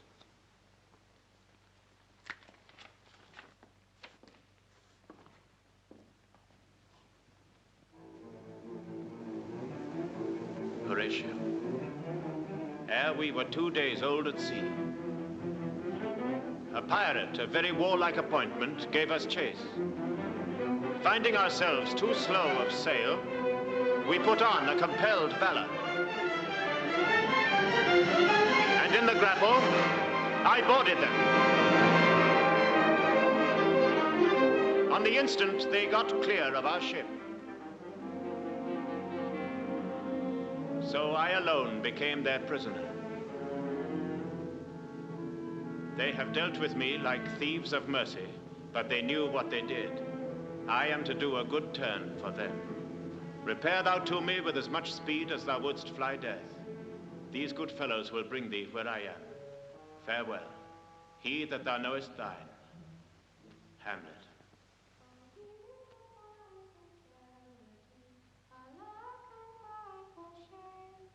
Young men will do it if they come to my cause, they are to blame. Could she before you tumbled me, you promised me to wed, so would I have done by yonder sun. Come, that you may direct me to him from whom you brought this. I'll take it in. I'll not be juggled with. To hell, allegiance, vows to the blackest pit. I dare damnation. Only I'll be revenged most throughly for my father. Goodly, as if you desire to know the certainty of your dear father's death, is it written in your revenge that swoopstake you'll draw both friend and foe, winner and loser? None but his enemies. Would you know them then? To his good friends, thus wide, I'll open my arms. Aye, now you speak like a good child and a true gentleman. That I am guiltless of your father's death, and am most sensibly in grief for it, it shall appear as clearly to your judgment as day doth to your eyes. You must sing. Oh, now, what noise is this? Kind sister, sweet Ophelia. It is the false steward that stole his master's daughter. Oh, he dry up my brains. Oh, Rose of May. Oh, heavens, is possible a young maid's wit should be as mortal as an old man's life? By heaven, thy madness shall be paid by weight, till our scale turn the beam.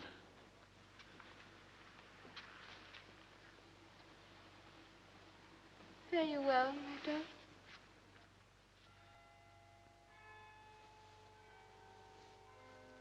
There's rosemary. That's for remembrance.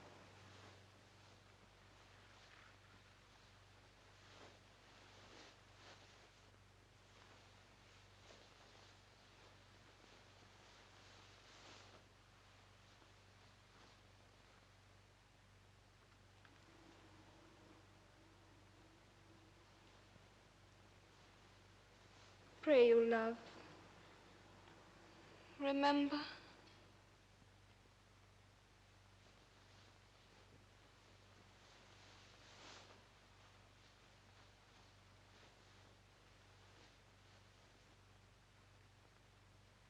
There is pansies. That's for thoughts.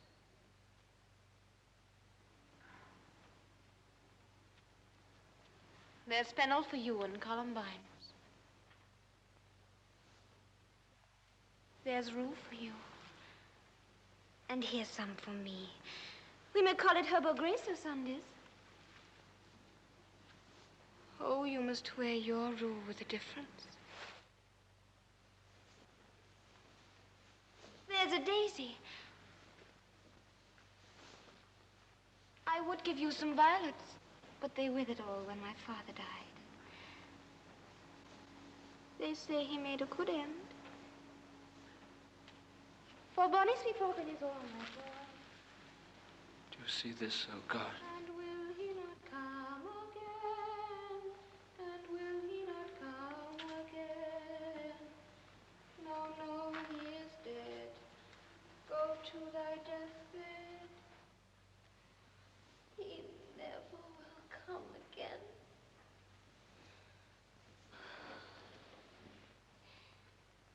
God have mercy on his soul. And of all Christian souls, I pray God.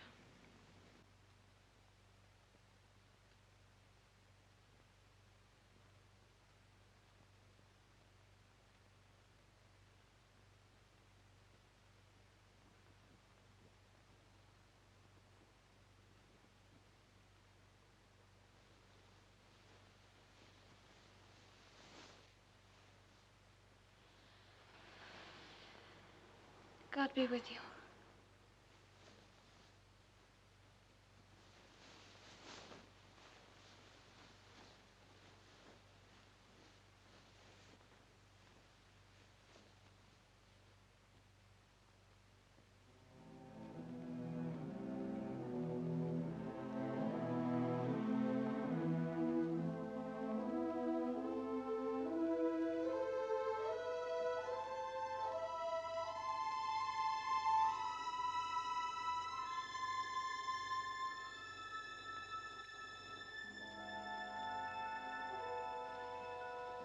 There is a willow grows aslant a brook that shows his hoar leaves in the glassy stream.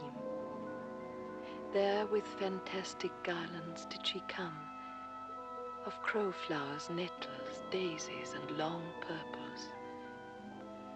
There on the pendant boughs, her coronet weeds clambering to hang, an envious sliver broke, when down her weedy trophies and herself fell in the weeping brook. Her clothes spread wide, and murmured like a while they bore her up.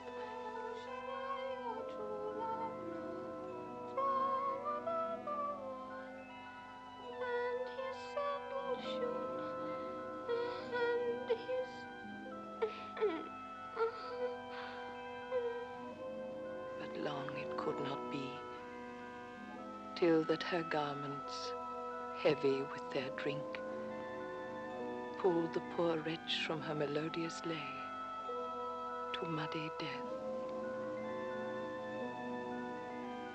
Alas, then she is drowned. Drowned. Drowned.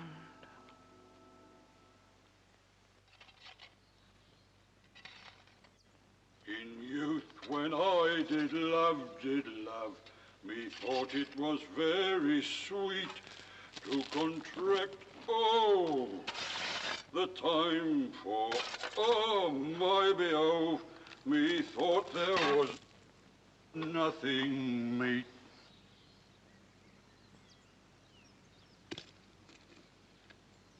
But age with his stealing steps hath clawed me in his clutch. Whose grave's this, sirrah? Mine, sir. I think it be thine indeed, for thou liest in it. You lie out, answer, therefore it is not yours. For my part, I do not lie in't, and yet it is mine. Let us lie to be in't and say 'tis thine. 'Tis for the dead, not the quick. Therefore thou liest. 'Tis a quick lie, sir, till away again from me to you. What man dost thou dig it for? For no man, sir. For what woman, then?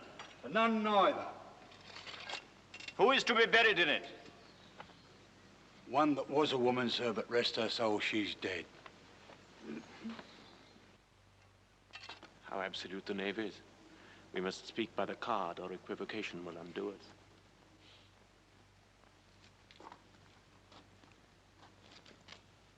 How long hast thou been grave maker? Of all the days in the year, I came to it that day that our last King Hamlet o'ercame fought in brass. How long is that since? Cannot you tell that? Every fool can tell that. It was the very day that young Hamlet was born. He that is mad and sent into England. Aye, mad. Why was he sent into England? Why? Because he was mad. He shall recover his wits there. What if he do not do? No great matter there. Why? 'Twill not be seen in him there. There the men are as mad as he. How came he mad? Very strangely, they say. How strangely? Faith, e'en by losing his wits. Upon what ground? Why, here in Denmark. How long will a man lie in the earth ere he rot? In faith, if he be not rotten before he die, he will last some 8 year, 9 year. A tanner will last you 9 year. Why he more than another? Why, sir? His hide is so tanned with his trade, it will keep out water a great while. And your water's a sore decayer of your horse and dead body. Here, here's a skull now. This skull hath lain in the earth 23 year. Whose was it? Horse and mad fellas it was. Who do you think it was? I know not. A pestilence on him for a mad rogue. He poured a flagon of Rhenish on me head once. This same skull, sir, was Yorick's skull, the king's jester. This? In that. Let me see.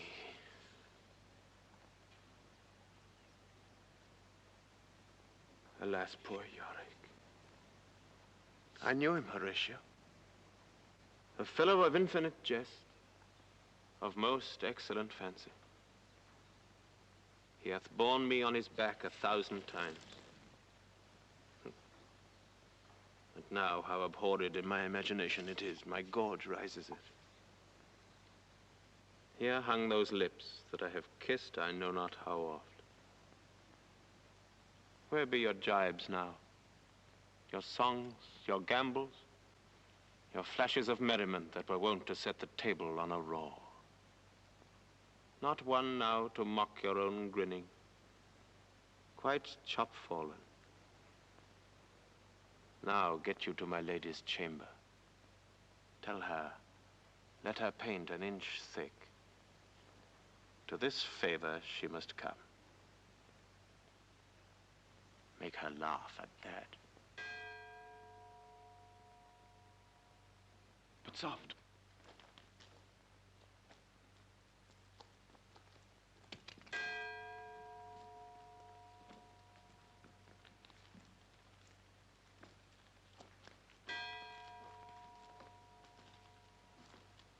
The king, the queen, the courtiers. Who is this they follow? And with such meager rites. This doth betoken the corpse they follow did with desperate hand take its own life. Mark. What ceremony else? That is Laertes, a very noble youth. Mark. What ceremony else? Her obsequies have been as far enlarged as we have warranty. Her death was doubtful, and but that great command or sways the order, she should in ground unsanctified have lodged till the last trumpet. Must there no more be done? No more be done. We should profane the service of the dead to sing a requiem and such rest to her as to peace parted souls.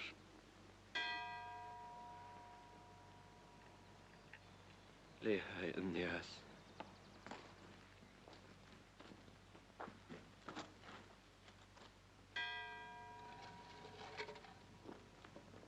And from her fair and unpolluted flesh may violets spring. I tell thee, churlish priest, a ministering angel shall my sister be when thou liest howling. The fair Ophelia.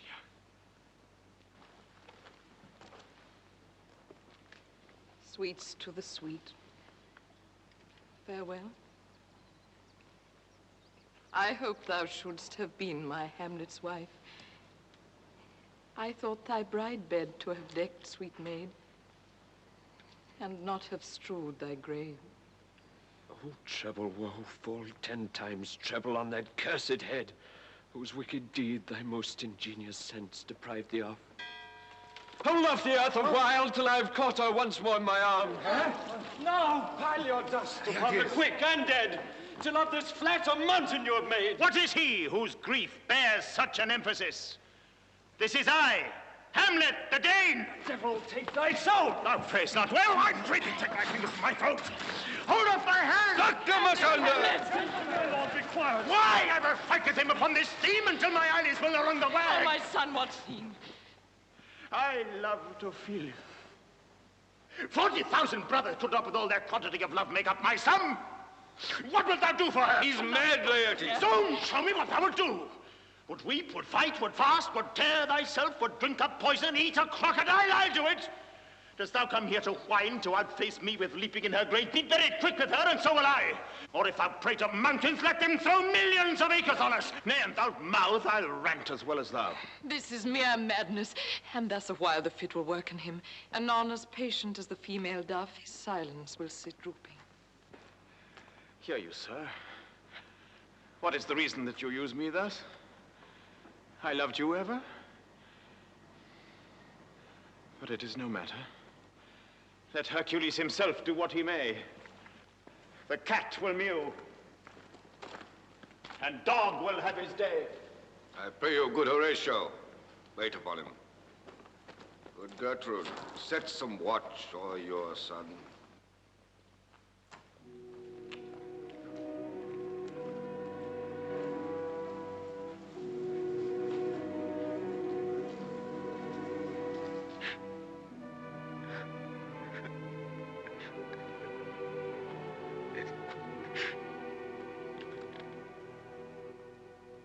Laertes, I must commune with your grief, or you deny me right.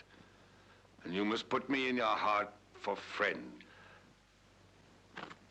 Where the offense is, let the great axe fall. It shall be so. But tell me why you have proceeded not against him. Oh, for two special reasons which may to you seem much unsinewed. Yet to me, they're strong.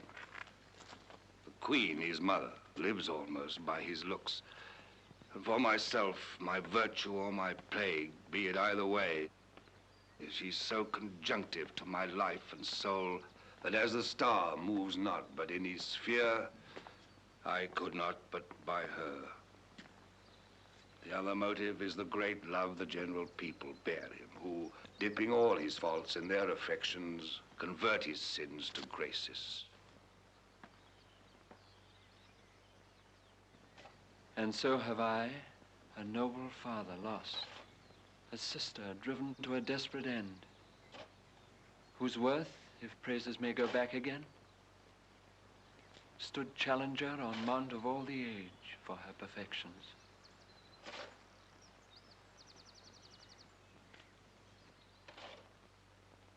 But my revenge will come. Break not your sleeps for that.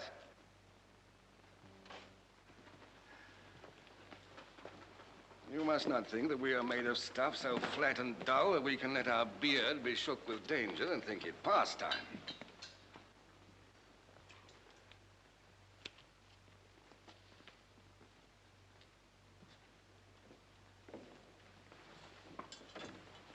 As he be now returned, I'll work him to an exploit now ripe in my device, under the which he shall not choose but fall.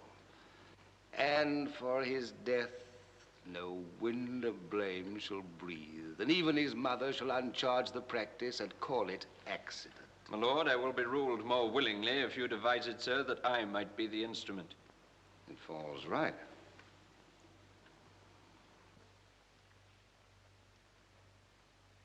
You have been talked of since your travel much, and that in Hamlet's hearing, for a quality wherein they say you shine. 2 months since, here was a gentleman of Normandy. He made confession of you and gave you such a masterly report for art and exercise in your defense, and for your rapier most especially, that he cried out 'twould be a sight indeed if one could match you. Sir, this report of his did Hamlet so envenom with his envy that he could nothing do but beg and wish your sudden coming o'er to fence with him. Now, out of this. What out of this, my lord? Laertes, was your father dear to you, or are you like the painting of the sorrow, a face without a heart? Why ask you this? That we would do, we should do when we would. For this wood changes, and hath abatements and delays, as many as there are words, or thoughts, or accidents. And then this should is like a spendthrift sigh. But to the quick of the Elsa. We'll put on those shall praise your excellence, bring you in short together, and wager on your heads. Hamlet, being guileless, will not peruse the sword, so that with ease or with a little shuffling, you may choose a sword unbaited, and in a pass of practice requite him for your father. I will do it. And for that purpose, I'll anoint my sword. I bought an unction of a mountebank, so mortal that but dip a knife in it where it draws blood. No medicine so rare can save the thing from death. That is but scratched withal. If this should fail, soft, let me see. You'll make a solemn wager on your cunning.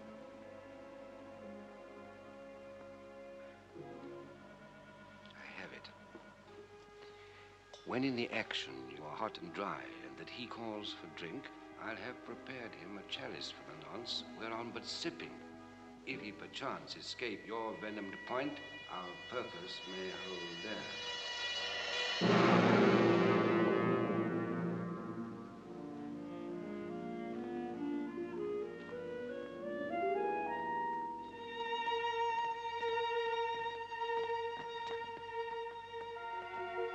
Horatio,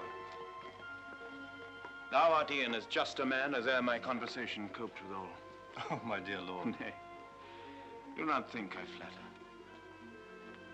For thou hast been as one in suffering all that suffers nothing. A man that fortune's buffets and rewards has ta'en with equal thanks. And blessed are those whose blood and judgment are so well commingled that they are not a pipe for fortune's finger to sound what stop she please. Give me that man that is not passion's slave, and I will wear him in my heart's core. Aye, in my heart of heart, as I do thee. Something too much of this. But I'm very sorry, good Horatio, that to Laertes I forgot myself. For by the image of my cause, I see the portraiture of his. I court his favors.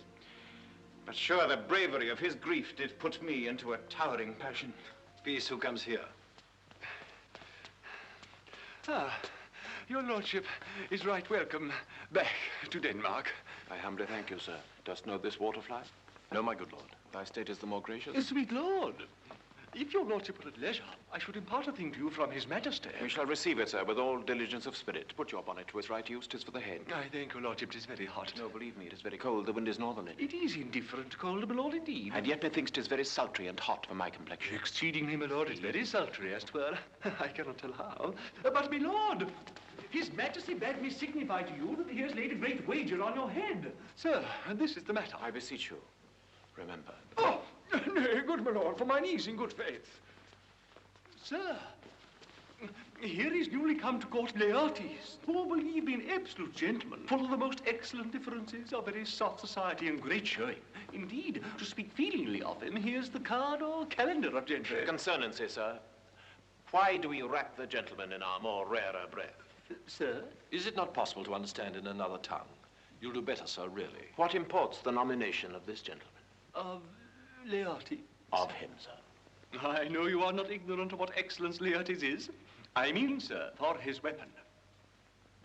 What is his weapon? Rapier and dagger. That's two of his weapons, but well. The king, sir, hath wagered with him 6 Barbary horses, against the which he has impawned, as I take it, 6 French rapiers and poniards, with their assigns as girdle, hanger, and so. 3 of the carriages, i' faith, are very dear to fancy, very responsive to the hilts, most delicate carriages, and of very liberal design. What call you the carriages? The carriages, sir, are the hangars. The phrase would be more germane to the matter if we could carry a cannon by our sides. I would it might be hangers till then, but The king, sir, hath laid, sir, that in a dozen passes between yourself and him, he shall not exceed you 3 hits. He hath laid on 12 for 9. And it would come to immediate trial if your lordship would vouchsafe the answer. How if I answer no? I mean, my lord, the opposition of your person in trial.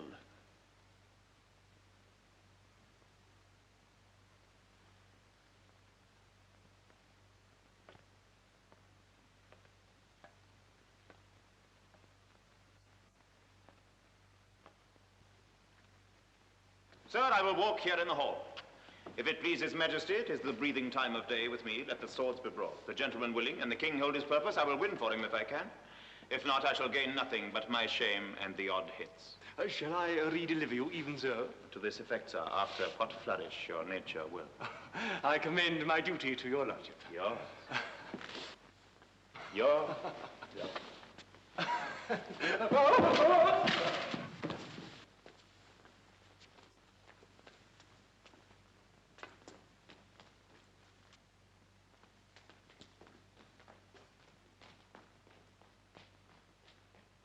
You will lose this wager, my lord. I do not think so. Since he went into France, I have been in continual practice. I shall win at the odds. But thou wouldst not think how ill all's here about my heart. But it is no matter. Nay, good my lord. It is but foolery. But it is just such a kind of misgiving as would perhaps trouble a woman. If your mind is like anything, obey it. I'll forestall their coming hither and say you're not fit. Not a whit. We defy augury. There is special providence in the fall of a sparrow. If it be now, 'tis not to come. If it be not to come, it will be now. If it be not now, yet it will come. The readiness is all. There's a divinity that shapes our ends. Rough hew them how we will. Let be.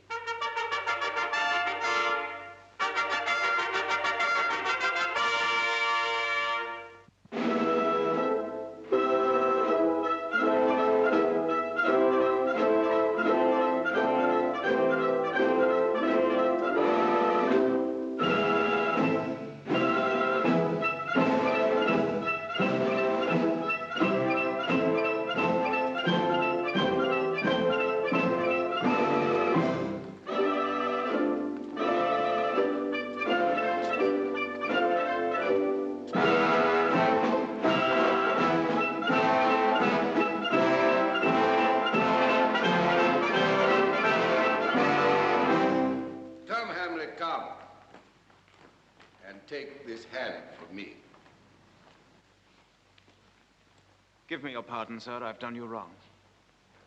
But pardon it as you're a gentleman. This presence knows, and you must needs have heard, how I am punished with a sore distraction. What I have done that might your nature, honor, and exception roughly awake, I here proclaim was madness. Was't Hamlet wronged Laertes? Never Hamlet. If Hamlet from himself be ta'en away, and when he's not himself does wrong Laertes, then Hamlet does it not. Hamlet denies it. Who does it then? His madness. If it be so, Hamlet is of the faction that is wronged. His madness is poor Hamlet's enemy. Sir, in this audience, let my disclaiming from a purposed evil free me so far in your most generous thoughts that I have shot my arrow o'er the house and hurt my brother.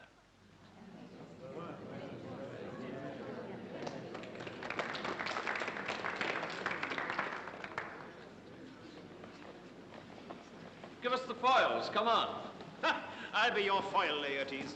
In my ignorance, your skills shall, like a star in the darkest night, shine fiery indeed. You mock me, sir. No, by this hand. Give them the foils, young Osric. Cousin Hamlet, you know the wager. Very well, my lord. Your grace has laid the odds at the weaker side. I do not fear it. I've seen you both.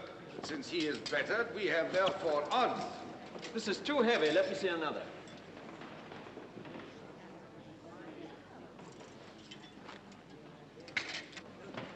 This likes me well. These swords have all a length. I am a good lord.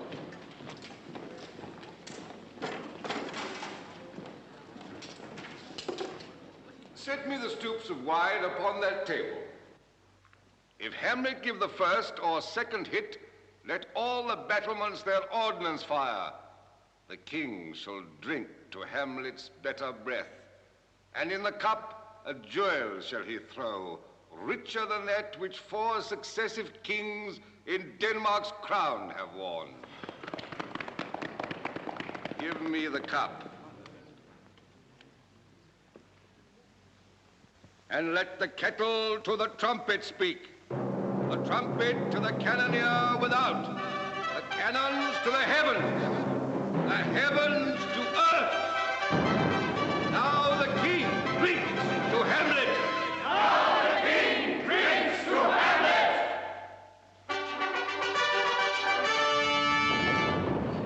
Come, begin. And you, the judges, bear a wary eye.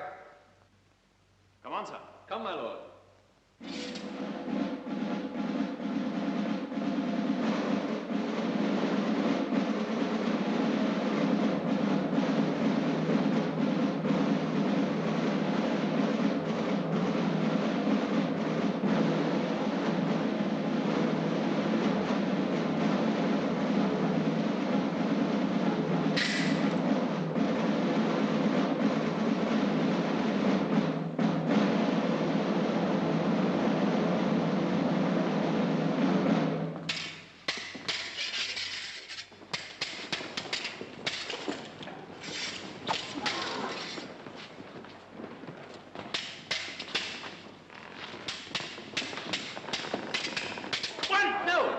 friends? A hit, a very palpable hit.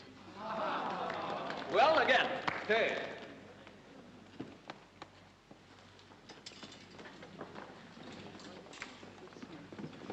Give me drink. Hamlet, this pearl is thine.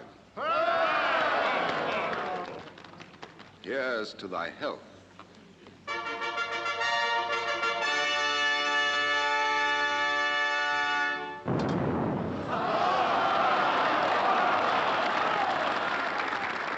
Give him the cup. I'll pay this bout first. Set it by a while.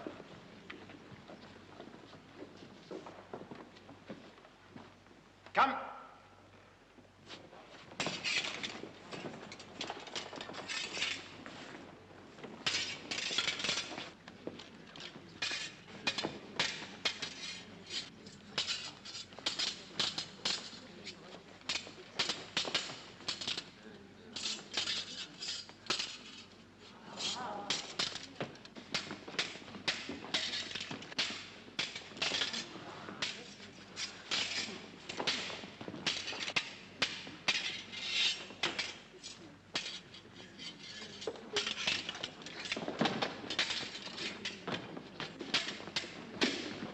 Another hit, what say you? A touch, I do confess. Our son shall win. He's hot and scant of breath. Here, Hamlet, take my napkin, rub thy brows. Good God, you do not drink! I will, my lord. I pray you pardon me. The queen carouses to thy fortune, Hamlet. Good, madam. It's too late. My lord, I'll hit him now. I do not think it. It is almost against my conscience. Let me wipe thy face.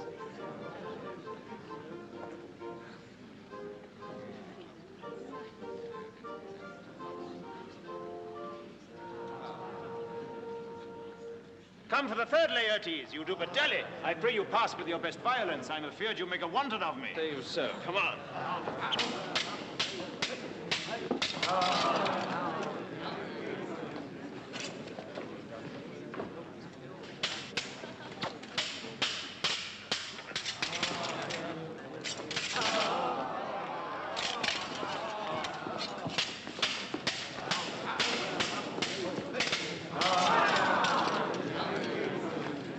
Nothing, neither way.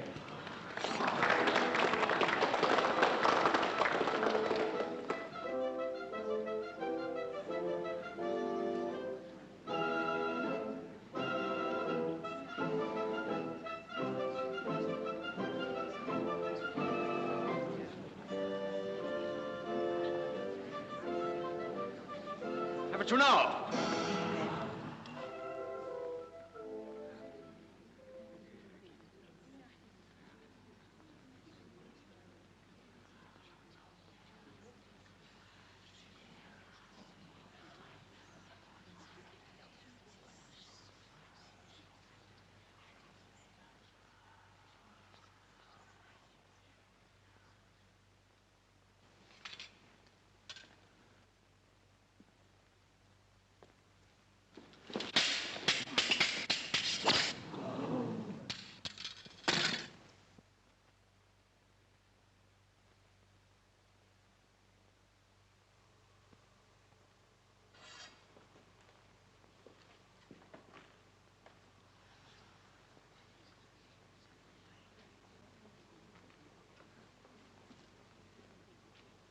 Part them, they're incensed. Hey, come again.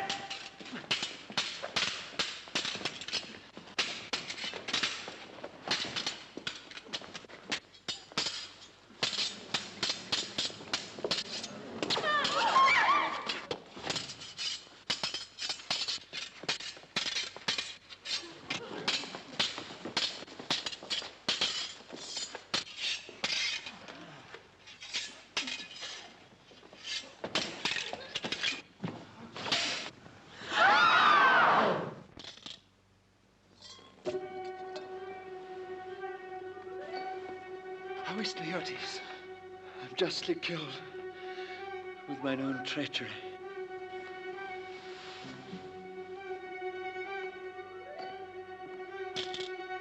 How is it, my lord? How does the Queen? He swooned to see them bleed. No. No. A drink. A drink. Oh, my dear Hamlet.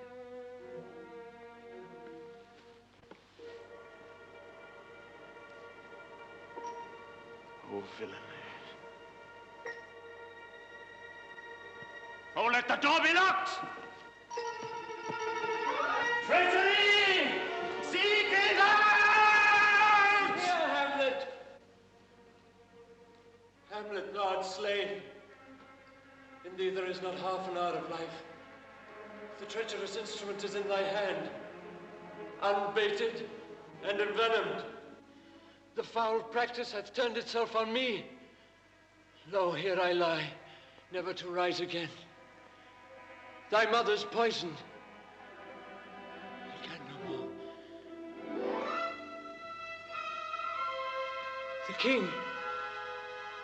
The king's to blame. The point envenomed, too. Then venom to thy work!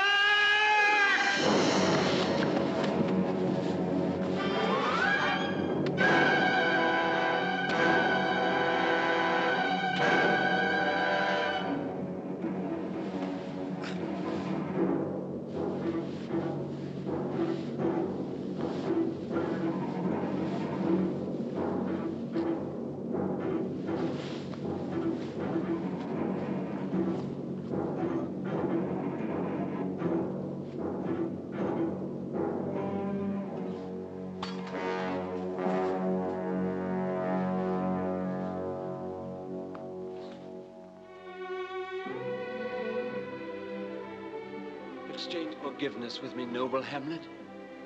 Mine and my father's death come not upon thee, nor thine on me. Heaven make thee free of it. I follow thee.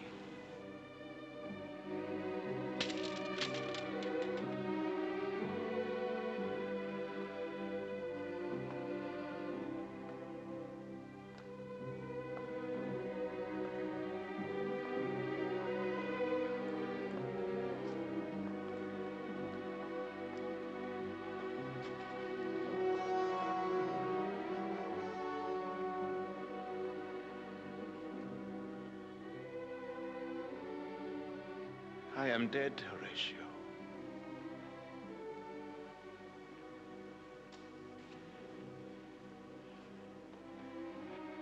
Wretched Queen, adieu.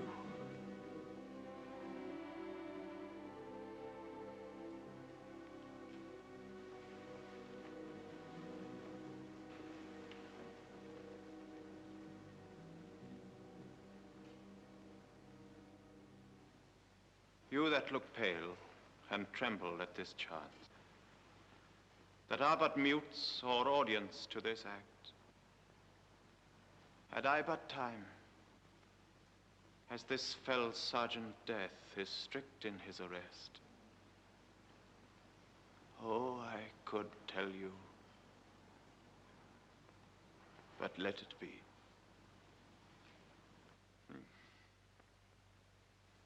I die, Horatio.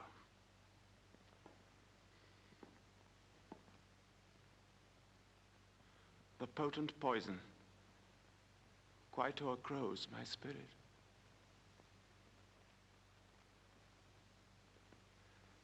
If thou didst ever hold me in thy heart, absent thee from felicity a while, and in this harsh world draw thy breath in pain to tell my story.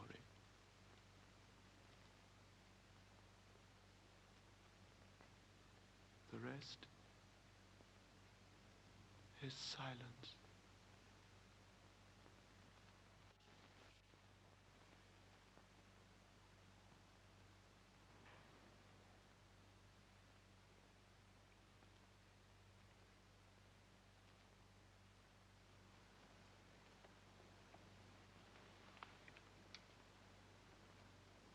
Let 4 captains bear Hamlet like a soldier to the stage. For he was likely, had he been put on, to have proved most royal. And for his passage, the soldier's music and the rites of war speak loudly for him. Go, bid the soldiers shoot.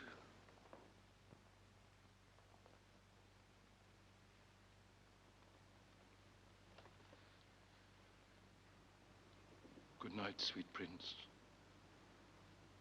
and flights of angels sing thee to thy rest.